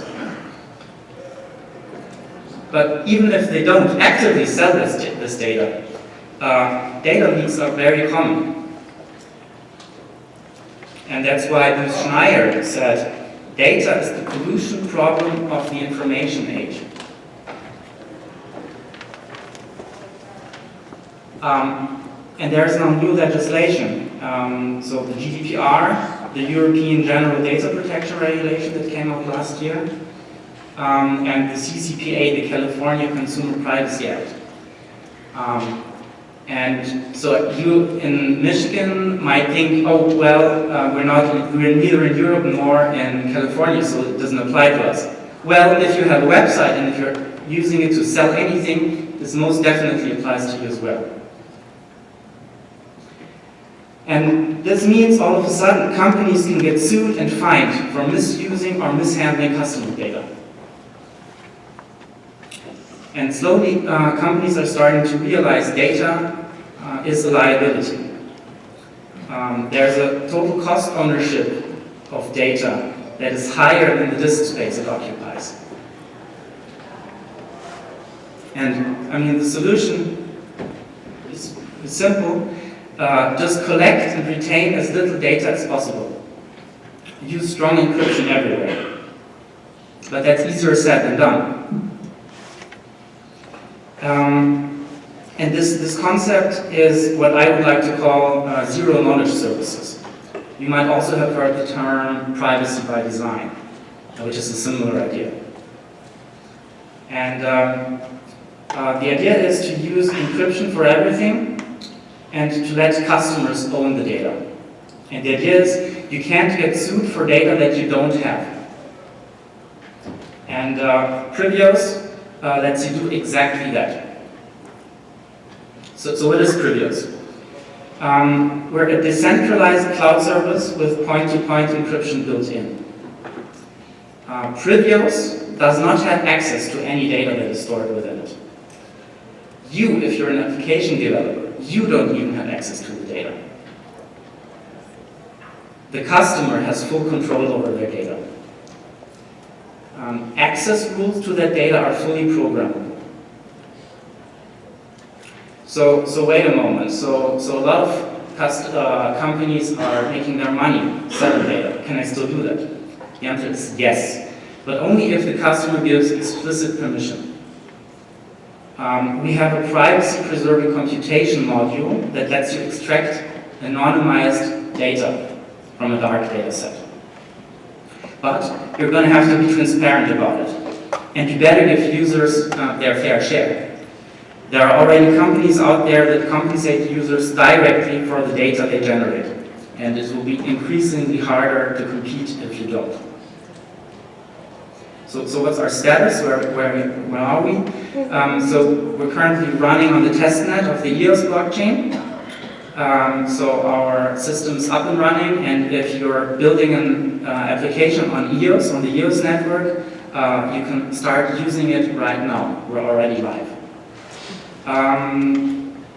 We are in fact blockchain agnostic, so EOS is EOS mainnet is the first blockchain that we're supporting. There are others coming. That's the last slide. So we have an SDK and smart contract protocol, and a fully private cloud solution for companies that are not on blockchain is upcoming, and we're tapping into this huge market. And if we can only capture a very small percentage of the market, that's already huge. Thank you.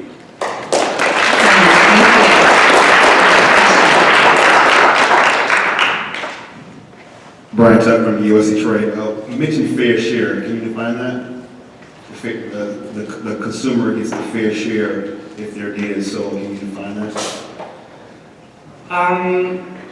Well, we've seen, if you take Steemit, for example, we've seen that this was a social media network that paid users something for contributing data. And this is sort of the business model that I'm alluding to. Who determines the price a business charges for their services?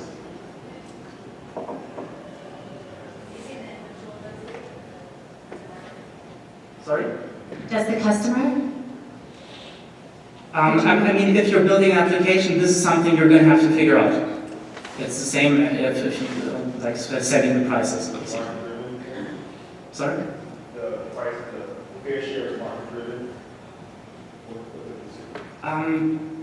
It's up to you really. So you can set it yourself, or you can have like a consensus. Sounds like New York Times made an offer, and then it's going to go give 3 cents for your data, and you say, yeah, I'll get paid 3 cents for my data. That all works? There's no limit to your creativity. So anything that is programmable, it's really up to you. You know, Privious is just the infrastructure layer that lets you build on top. So you can really do anything you want with it. And it's just a suggestion of mine to say, okay, if you're going to use the data of your customers, why not give them something for it? And some people are already doing that, and I see sort of a trend going into this direction. Hi, Anna Taylor with bfractal.io. I had a question about your autonomy layer. Can you talk about how you plan to keep it? Is it decentralized and autonomous data storage? Is that using hashes, or like what do you see in that? Yes, so the question goes to how it's implemented on technical level. Yeah, so the basic idea is that we operate, or we don't operate, but we have a network of nodes that is distributed over the globe in different jurisdictions, and the data basically that is stored gets split up into little pieces and distributed all over. So that's the general idea. Awesome, thank you, Angela. Please give them a round of applause.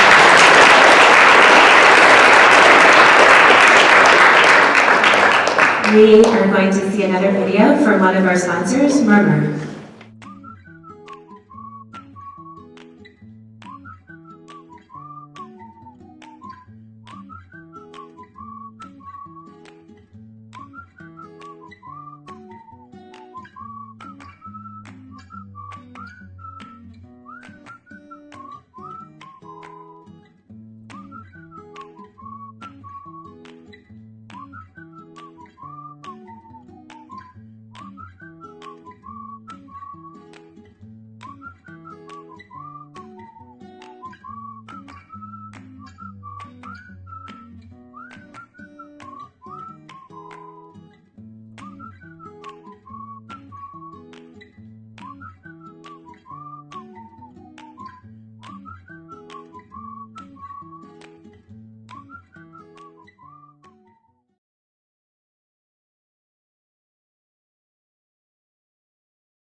Drinks at Kiesling. If you haven't been there, it's a new bar right around the corner, not far, and we can continue the conversation and really get deep into all of these pitches.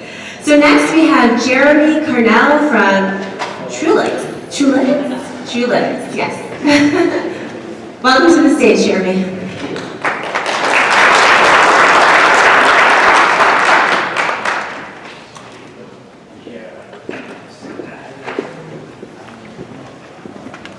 Here, and then let's go back to start. Hello, everyone. I'm Jeremy Carnell, I'm the president of Trulytics. I brought this pathetic little piece of paper up here because that was my stat attempt at trying to recreate the script that I had a nice 24-point font, 3 pages that I'd have up here as my security blanket. And I left that on the blanket.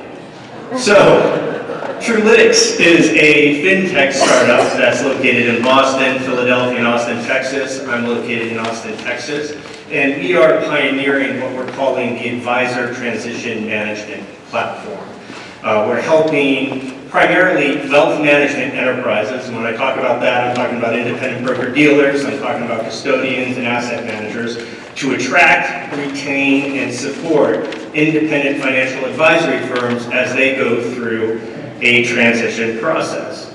And why transition? Well, we're going through a great one right now. According to Accenture, about $30 trillion are going to exchange hands when baby boomers pass their wealth along to their children and their grandchildren. And and you take that into account with the fact that the wealth management industry is feeling their own demographic pressure. The average age there is around 59. And that's putting aside the point that 13% of financial advisors transition every year.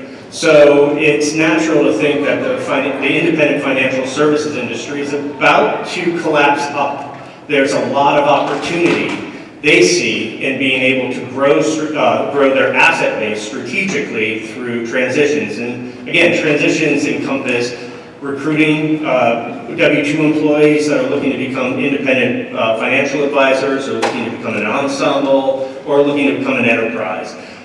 So there's a lot of activity that's going on. Now the challenge is that, transition is, and this microphone is broken in the wealth management industry. You've got it's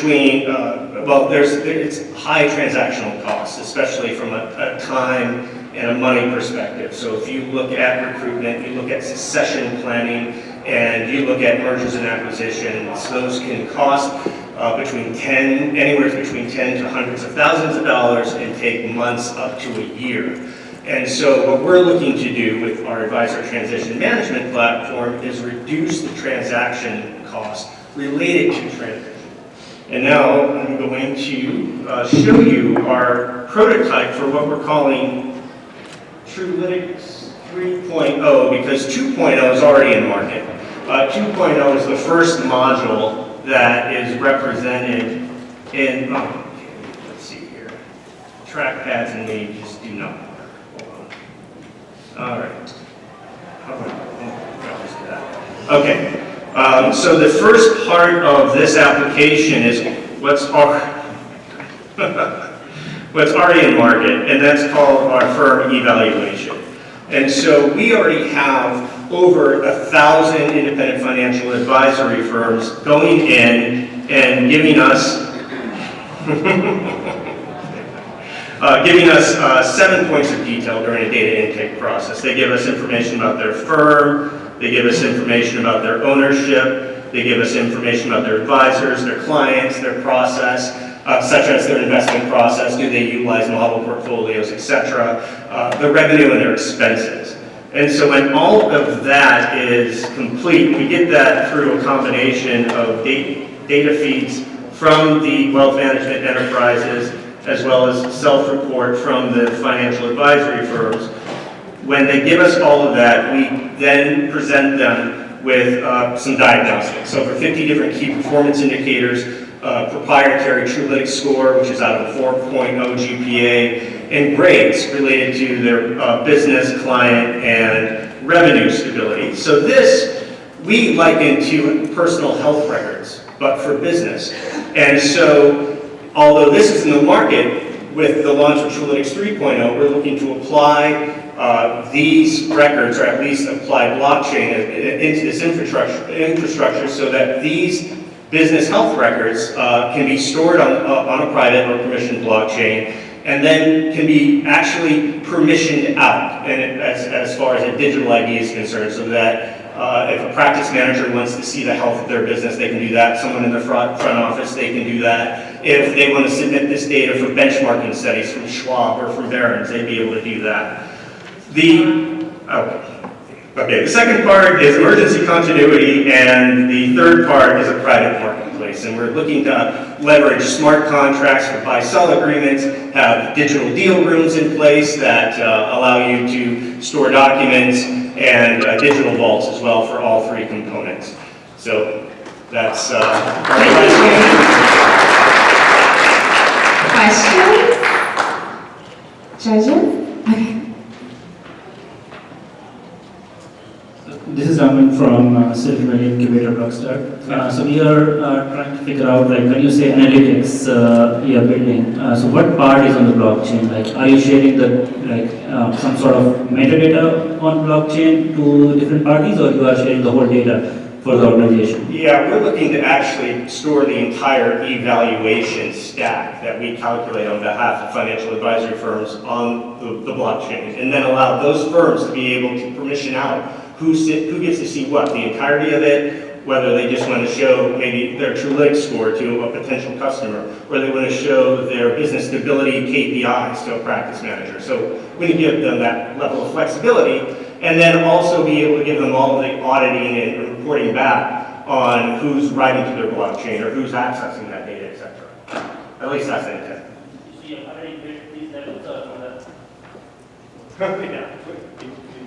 Thank you.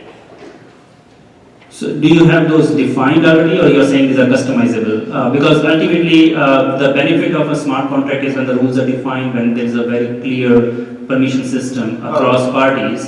So I did not understand the use of blockchain. Sorry, I apologize. I thought your question was about how we were going to store data from the evaluation set to the blockchain.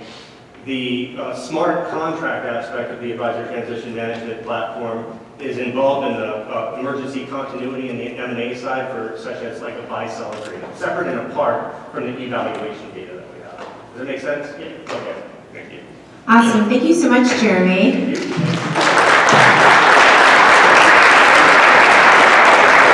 And now a video from our sponsor, Boid.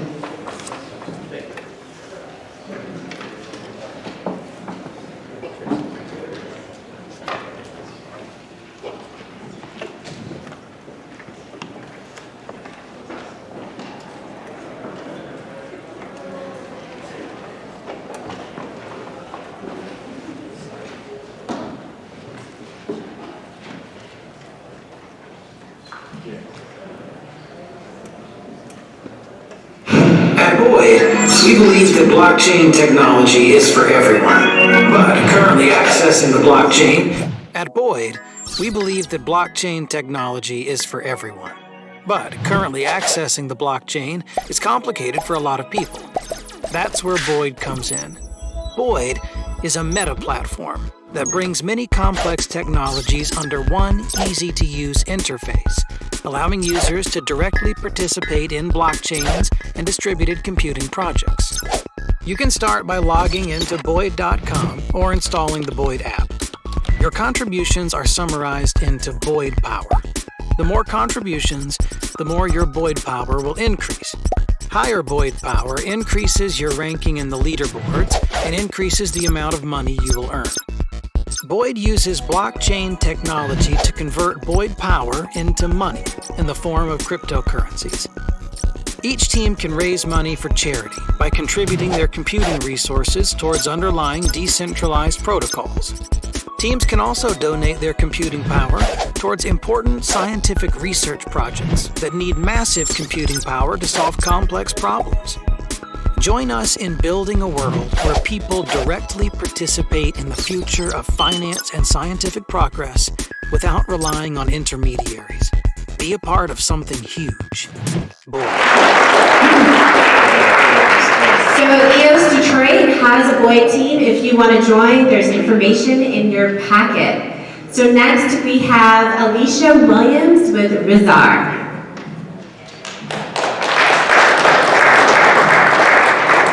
Okay, and while she's setting up, I just want to take the time to thank all of our sponsors because I feel like once we end, we're going to be rushing to that bar. So first I want to thank Detroit Fintech Bay, our title sponsor, Warbly, InvestNet Yoli, Parcel, and for those attendees, know that you can get some seed from Parcel. The information's in your packet. Pixio, Boid, Murmur, Good Block, Telos, Benzica, who's here, yay, and ICO Holder. Thank you guys so much for supporting this first inaugural Pitchfest, and we are really excited about growing these relationships and having them every year as we cultivate and grow the blockchain and fintech community here in Detroit, which is, of course, the best community because it's in Detroit, right? So we're almost ready, and I'm going to let them get to it.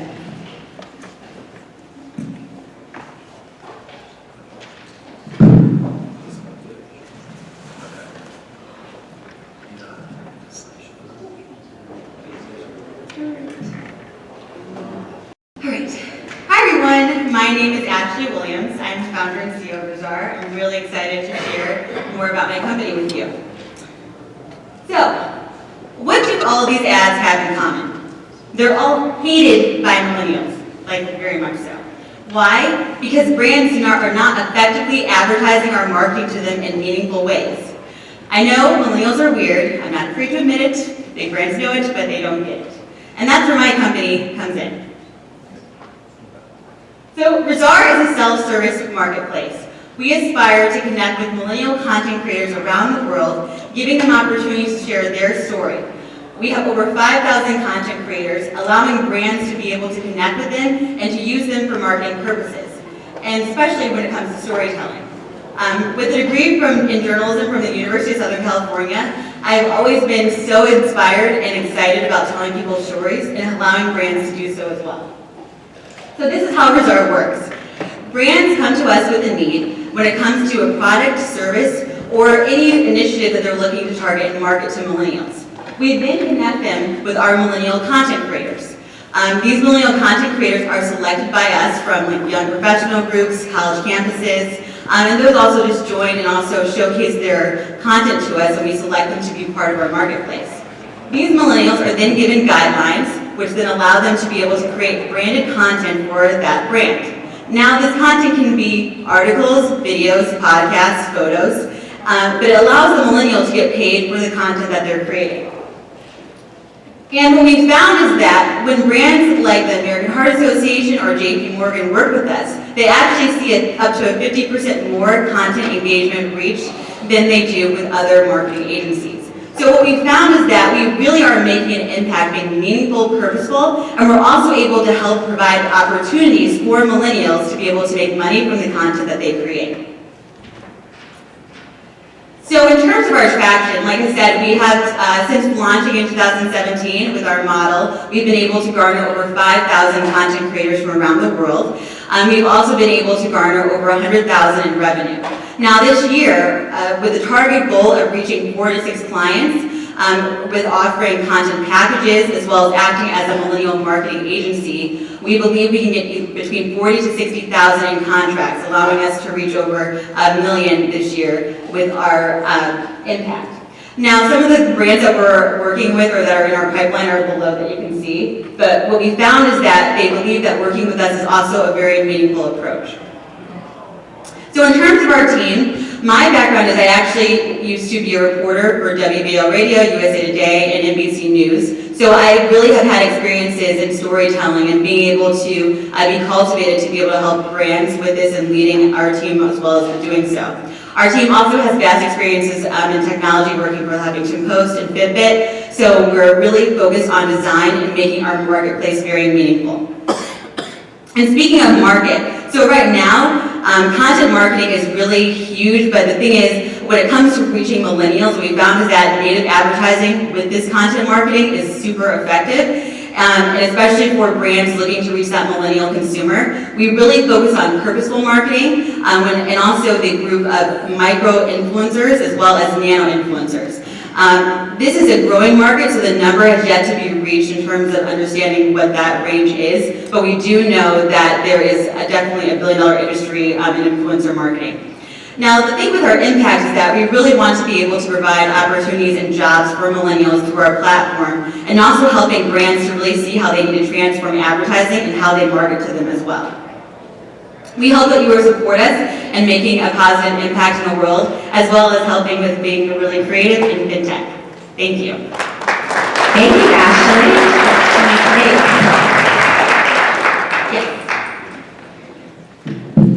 Hi, this is Anna Taylor, bfractal.io. I had a question about the content creators. Do you have a measure to whether it's good content or it's duplicated content before it's actually published? Another question too, do your influencers of the content, do they maintain a reputation type scoring? And then the last question is about, are you only using USD or are you using tokenomics to pay out people using your platform? Okay, the first question, yeah, I'm sorry, I had quite a few questions. Okay, so the first question was to the content marketing, to the content. So I come from marketing, you don't want to do bad content, yes. You don't want more stuff on the internet. Yes. You want it to be good quality content, and you also don't want it to be duplicate content. So right. Is there a plagiarism tool or filter, or is there a filter for duplicate, or is there some kind of content scoring to whether this is actually good quality content where you have a certain amount of words or whatever? Yes, so right now with the selection process of how the creators work with our brands, we're really selective on that group of individuals. Now, content creators can use our platform, but we curate it. We have an editorial team that curates what's published. But in terms of those set creators that work with our brands, we actually select them in that process. And as we move forward, even with the marketplace, we still want it to be where we are really selective in who we allow to actually work with the brands, so they can build their experiences on the platform right now with us curating it. And then once we see that they are making good content, we then allow them over to the marketplace where they can work with us in that brand capacity. In terms of plagiarism and those efforts, what we do right now is we actually are building out a tool that will allow us to see what the content is and how if there is plagiarism involved. But we also are very focused on curating and making sure that the content that we're developing is key, and also with working with a lot of the journalism students that we work with, and also individuals who have backgrounds in like marketing and that sort of thing, that allows us to really weed out people so that we do have those problems that they're no longer welcome back into the marketplace. I guess you kind of answered my question about reputation score, which would be it would be one-on-one, but I guess what I was getting to is it going to be all just USD, or are you going to tokenize it? Yeah, so and also with the reputation part. So one of the things that we really want to do in the platform is build out a sense of showcasing as millennials like each other's content, because what we found is that they like that millennials are speaking like millennial in that sense and very purposeful, because we really like meaningful content of who they aspire to be. But we really want it to be where they actually can grade each other off of that content. And that then allows them to want to make more content they're pushing out in the community, and then also it allows the brand to see who's the most effective in that community. And in terms of the fintech technology, we actually are looking at putting an infrastructure in place that allows us to pay them out as they're doing that. And that's something that we're developing, not with crypto, but just with normal fin technologies. Hi, this is David Smith. What was your revenue last month? I believe we did around like 10,000 or so. Yeah.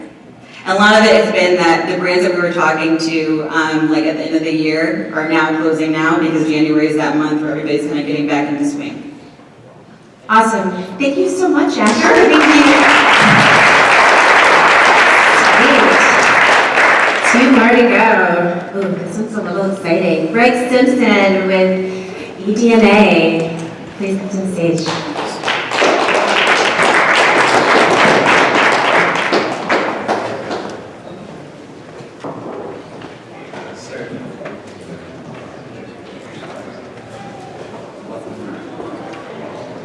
Hi, good evening. Thank you. I'm very honored and pleased to have been invited to speak a little bit about Edna. It's been my baby for the last 2 years. Edna is a decentralized autonomous community, and we're focused on DNA property rights, DNA privacy, and access to DNA information. The part I want to emphasize is community, and to do so I put a picture up here of my front porch. There's a wooden bench there that every spring, summer, and fall is full of grocery bags with no notes but produce in them. This is called abundance sharing, and this is how the community in my hometown operates. When you have something extra, you share it with your neighbors. If you happen to have some extra time and he's building a barn, you go build it with him. So this is a community, and I want you to bear that in mind because that is the type of creation we're working for inside Edna. So there's a choice to be made. How many here know somebody who may have spit in the 23andMe vial and sent it off by Ancestry.com? Okay, I've got 4 minutes about to figure out how to convince you that you should have called Edna. What they do is you pay them $59, okay? They invest about $2,000 in actually extracting the genetic information, and then they turn around and sell it. About $350 a time, about 200 times on average. That's $70,000. You paid them $59 to take your $70,000. So it's also centralized data storage. It's hackable, it's confiscatable by the government. You have zero identity protection. Actually, negative identity protection is going on here. And the results that they give you are highly FDA regulated. In fact, the 10,000 genetic variants, for every 10,000 genetic variants that we know of, that science has good documentation on, you're allowed to know about 2 of those according to FDA regulations. You want to see me afterward if you want an explanation of why that is. With Edna, you monetize your own data using smart contracts. Your data is secured with your private keys. Your identity is protected because we use a thing called privacy coin tumbling after we fragmented that data. In other words, you're very safe. The data, however, is in the clear, which means that we can go into it, execute programs over it, and add value to your data, making it more desirable by researchers, ensuring that you can monetize more. There's no middleman. You aid research and save lives. Edna is the first multi-chain EOS DApp. We have created a teleport, which you can move your tokens from EOS to Telos and back and forth, so we're going to support both chains. It's 100% member-owned. It will be actually April 7th. So here's our accomplishments thus far in the timeline. The one to pay attention to is the green one at the bottom. 4,800 genomes online will be a touch point in May 2019. This is the technology we're using. It's leading tech. It's bleeding tech, actually, from Oxford Nanopore Technology in London. I'm holding in my hand a device that will actually sequence your DNA in 48 hours, and it can run off a laptop. Now, I want you to realize 10 years ago that would have cost $10 million and months of scientists' time. So this is a little preview of some of the work that's going on currently. There's 5 ways to monetize within Edna, but the one I want to talk about is safe and leasing program. Essentially, you pay the money for somebody else to get leased. While they monetize it, you get paid back plus a fee, plus interest, and they get to make money. That's it in a nutshell. Edna community is also very giving. This is the community part. They can take some of those profits that they're making, either monetizing their data or leasing tokens or staking tokens or referring people to the organization and gift it. What are we gifting to? The next slide is atrocious, and I'm not kidding. Safe word, puppies. I have to say it, I have to say it. If you're offended, you're upset, say puppies and it'll stop. What is going on in Africa? We are partnered with a company called Wildlife Protectors. They're being poached. Edna has the technology to help prevent this. They're not being poached with guns. This animal was tranquilized with a paralytic. It felt everything. It was not anesthetized. It was paralyzed. They cut off its horn with an axe. The same people are trafficking humans, and they know that because the drugs are in the kids' bodies. Paralytics, when they catch them, are there. Why do you paralyze a child but don't anesthetize the child? Well, they're smuggling. These are bad people. We can stop them. We can help prevent this. The cure is the poverty that is there. Can be halted. Thank you. I'm done.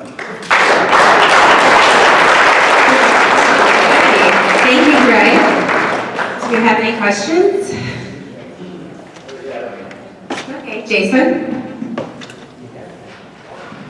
This is Jason from Benzinga. I could be confused. The elephant thing, how you get the technology to stop that? What were you referring to? Well, essentially, we can sequence, there's a database that exists in Africa where they collected a bunch of elephant poop and they sequenced that, so we know what family that horn is from. When the horn crosses the border legally under a faked license, we can test that. Bust the trafficker. Game over. Guy's going to jail. I'm glad I asked that. Thank you.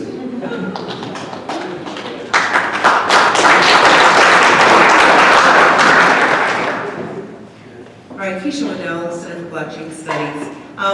Do you get some type of report or something with your program? A report? Much like the Yeah, kind of thing? absolutely. You'll have a lot of opportunities to get reports in much more detail and much more important things. When we talk BRCA, the BRCA gene, it's the one that causes breast cancer. There's 1,000 variants known. You're allowed to know about 2.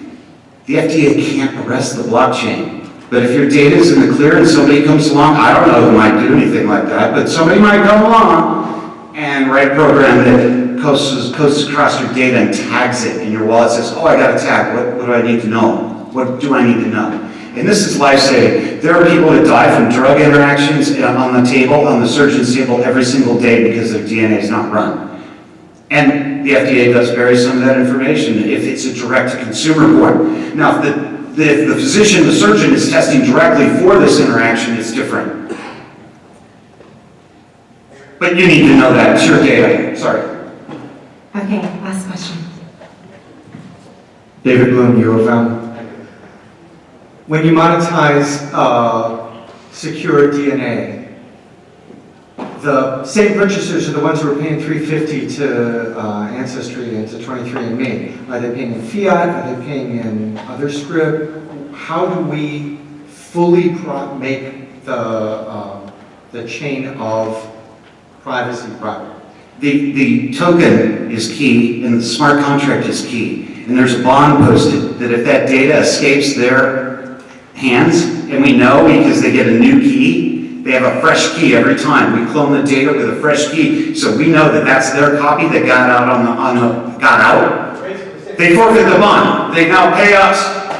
Sorry, I'm yelling in the mic. I feel like I'm yelling. I might be yelling. Awesome, thank you, Greg.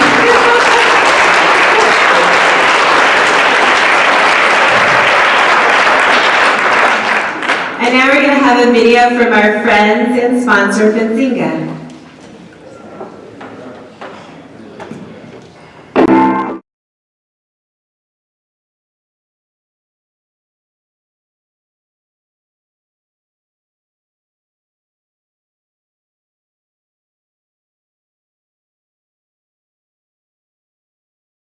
Quality companies, like the whole model's taking off.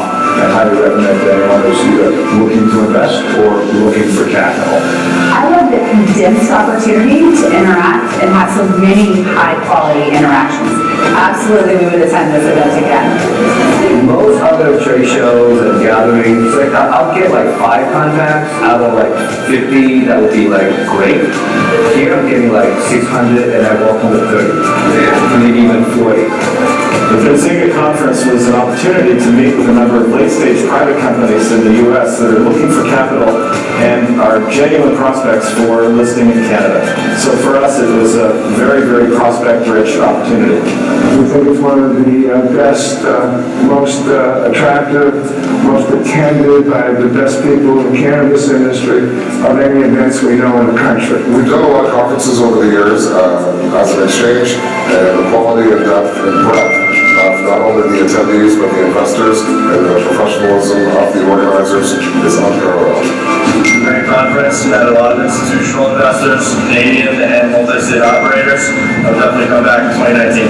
I've met a ton of people. I ran out of business cards because I was handing them all out. And also I learned a lot today. Met a lot of people. Got a lot of new information about the industry, where it's heading, where it's been, where those new opportunities are hiding, where the money's coming from, how you can get that money in the industry. Very high quality event, amazing technology. It's an event you can't miss. I think it was a great conference. It was probably the best conference I've been to this year. This is like speed dating for cannabis companies and cannabis company owners and representatives and investors. I see a lot of deals getting done right here at the show. And I encourage anyone who has a passing interest to sign up to a Vinzinger conference, to go see it for yourself. There's scores and scores of presenters, and you get a real feel for what the momentum and size of this market will look like. Awesome. I definitely would want to go to that Cannabis Capital conference. That sounds amazing. Thank you, Vinzinga. All right, so we have our last presenter, Brandon Flugel from Global Chain Group. Please come to the stage. Thank you. Give him a round of applause. Thanks.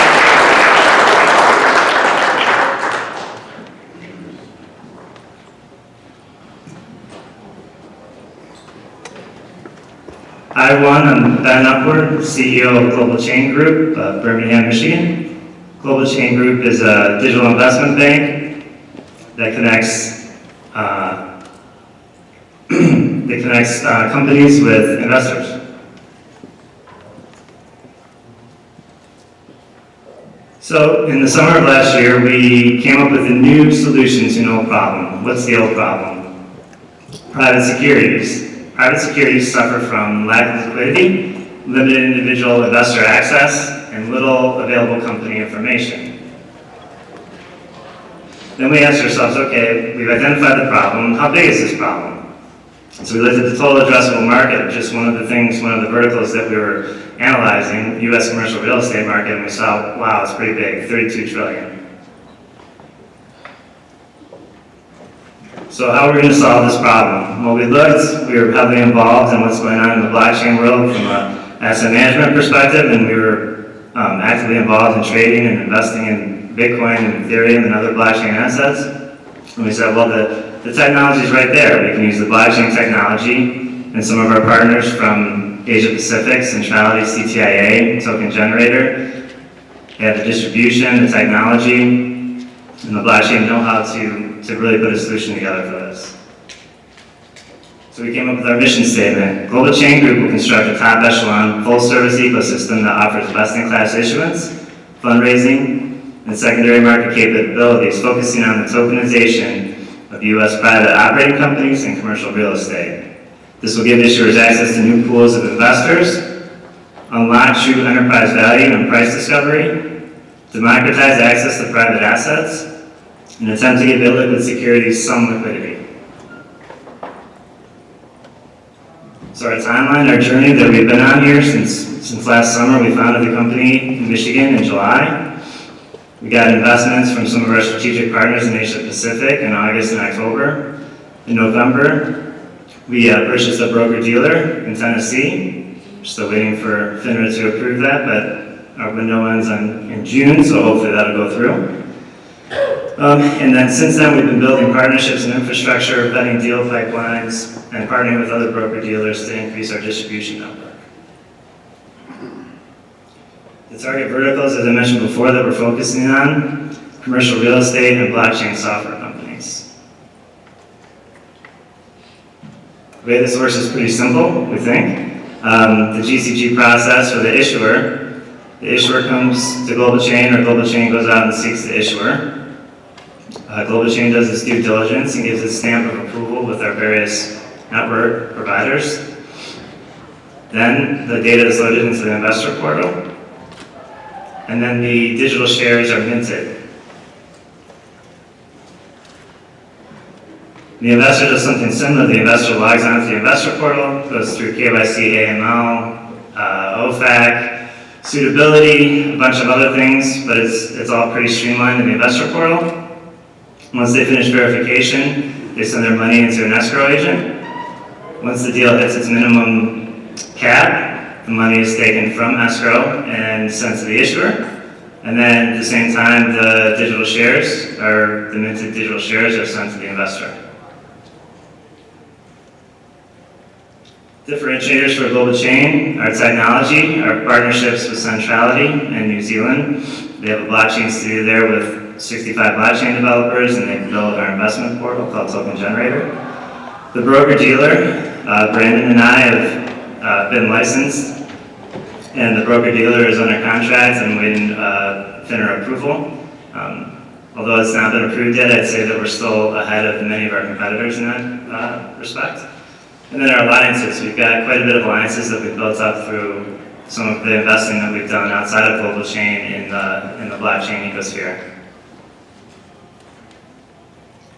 GCG plan that we put together, one of the key things to highlight here is the opportunity. There's still very little competition in the investment banking, the digital investment banking world.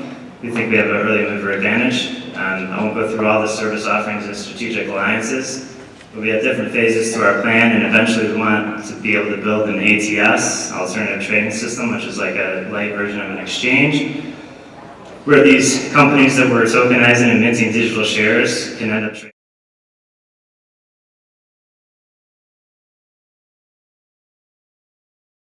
Regulatory landscape evens out a little bit is to be able to go downstream as far as possible and go into non-accredited space so that investors of any size can invest very low denominated amounts into these deals. Business model's pretty straightforward. Private placement services, platform as a service. The first part is the broker-dealer model, then the ecosystem, master services agreement, trading revenue share through BD referral fees. Won't get into the deal pipeline. If you please feel free to reach out if you'd like to learn more about that. And that's my pitch. Thank you, Brandon. Thank you. This is Anna Taylor with bfractal.io. I had a question about your fees. So are you going to have one flat fee for each contract that you're interfacing with along that journey? Or are you going to have little fees that add up between each smart contract? Or can you just talk about like what kind of fees you can expect for all the in-betweens? Sure, there's a couple different levels of fees. In general, what we're trying to do at Global Chain is take what's called a success fee or a commission. So if we're able to raise through our distribution network $10 million, we'll take a certain amount of commission off of that for getting the company that money. Once it's past that stage and it gets onto the blockchain, then it's more up to the exchanges and the brokers how much they charge. At first, we won't have that under our umbrella yet. That's a pretty big development, but there's others like T0 and Templum that have different fees. So the company would list on there just like they would list on New York Stock Exchange or NASDAQ, and they would be subject to whatever the broker wanted to charge them or whatever the exchange wanted to charge them. So like summarize that, it would be kind of a market would determine that, and it might be like 5 individual transaction fees that may occur within that process of your 5 steps. Yeah, you could break it up too between the primary market, which is kind of what I referred to first, on the success fee basis. So just like in a regular investment banking transaction, Uber comes to the market, they're going to pay their investment bank X amount for raising $400 million from the street. Okay, that's done. Now, all of a sudden, it's listed on NASDAQ or New York Stock Exchange, and then that is sort of the second piece where the company is now listed and there's transaction fees that go along with that. Thanks. I was thinking from a user perspective, like what can we expect? You know what I mean? So thank you very much. So this is basically a private placement for the asset. So this is already in place. You are trying to tokenize it. So under what regulation, like under what SEC regulation, you believe this can be done today? Yeah, we're going to start with Reg D offerings to accredited investors. We'd like I mentioned before, to move downstream and to get into the Reg A and crowdfunding space where non-accredited investors can participate. But most of those regulations do not allow transfer of in secondary market. You need to have the same set of investors in the deal. So if you tokenize it and you're trying to list this token, and you talked about secondary market liquidity, those regulations do not allow any liquidity in those assets. You need to have the same set of investors under the private placement deal. Well, under Reg D, you can have up to 2,000 investors for a private company. There's actually a rule called 4A7 where accredited investors can trade amongst each other after a 90-day window, peer-to-peer, and then once the 1-year lockup is over at Reg D, then under Rule 144, you can trade freely, and even non-accredited investors, if the broker is willing to onboard them and do the KYC AML for them, they can actually trade as well. Awesome. Thank you so much, Brandon. Please give him my hand.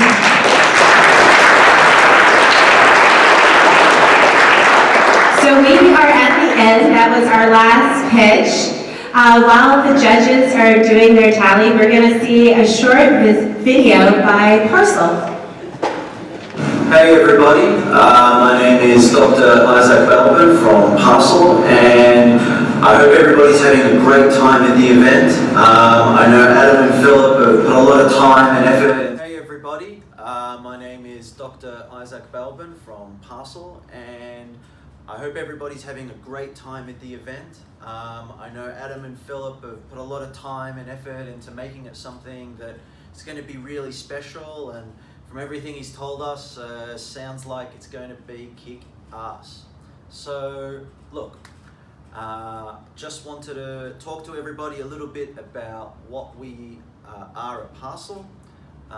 We're a supply chain technology company building on EOS and utilizing a number of cutting-edge technologies such as Internet of Things, AR, AI, VR, and many other bleeding-edge technologies. But what we're trying to do is put it together into a technology platform that is simple to use, easy to understand, but delivers a lot of these system-wide benefits that are able to be realized when you build a system like that. In saying all of that, Parcel is going to be deploying initially for the global cannabis industry. And the reason that we're doing that is the cannabis industry needs technology like this, and it's just starting off. And if we're able to get in and build these things up from the ground and show how to do it right, we have the chance to show how we're going to be able to make the cannabis industry the preeminent supply chain of all of them, so that it serves as a model for everybody to follow. In saying that, let's talk about some of the specific things we do.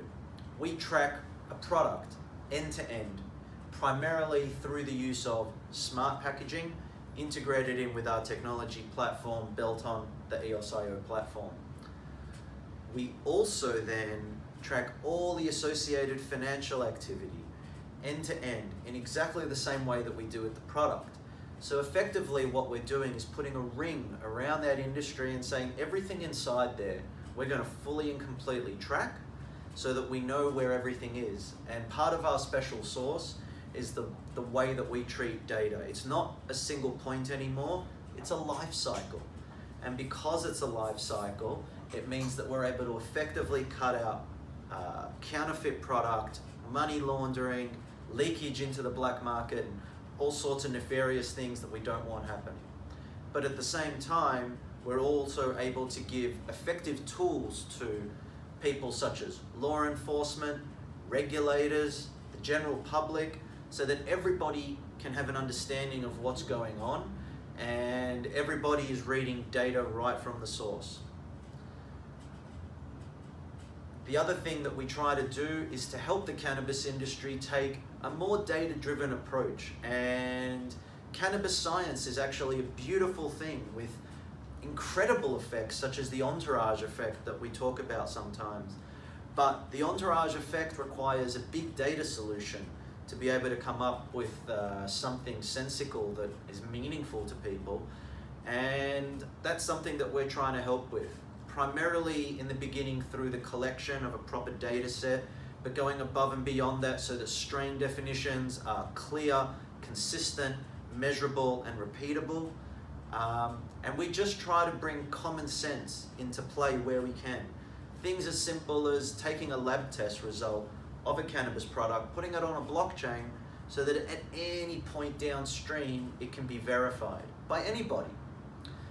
Now, this event happening in Detroit tonight is pretty exciting, and we wanted to show our support for it, so we've got some of our seed token available for each and every person that's come. We've additionally put some seed tokens up for the first, second, and third place winners in the Pitchfest. And on top of that, we're running a competition where we really want to encourage you to help the community and come up with an idea on how blockchain could help the cannabis industry. And we want to reward the best idea with a large sum of seed token. Now, there are going to be some flyers handed out and some links available where everyone can see where to jump on, leave their details, let us know what your idea is, and pretty shortly we'll announce that winner, give them their seed token, and look, hopefully if anyone wants to get involved with us, want to help Parcel get out into the community and to really start making that big impact on the world that we know that we're going to be having, please do get in touch. We always like to increase our community, build up on our team, and other than that, I'm glad that you guys all made it down, and I hope the night goes great. Thank you.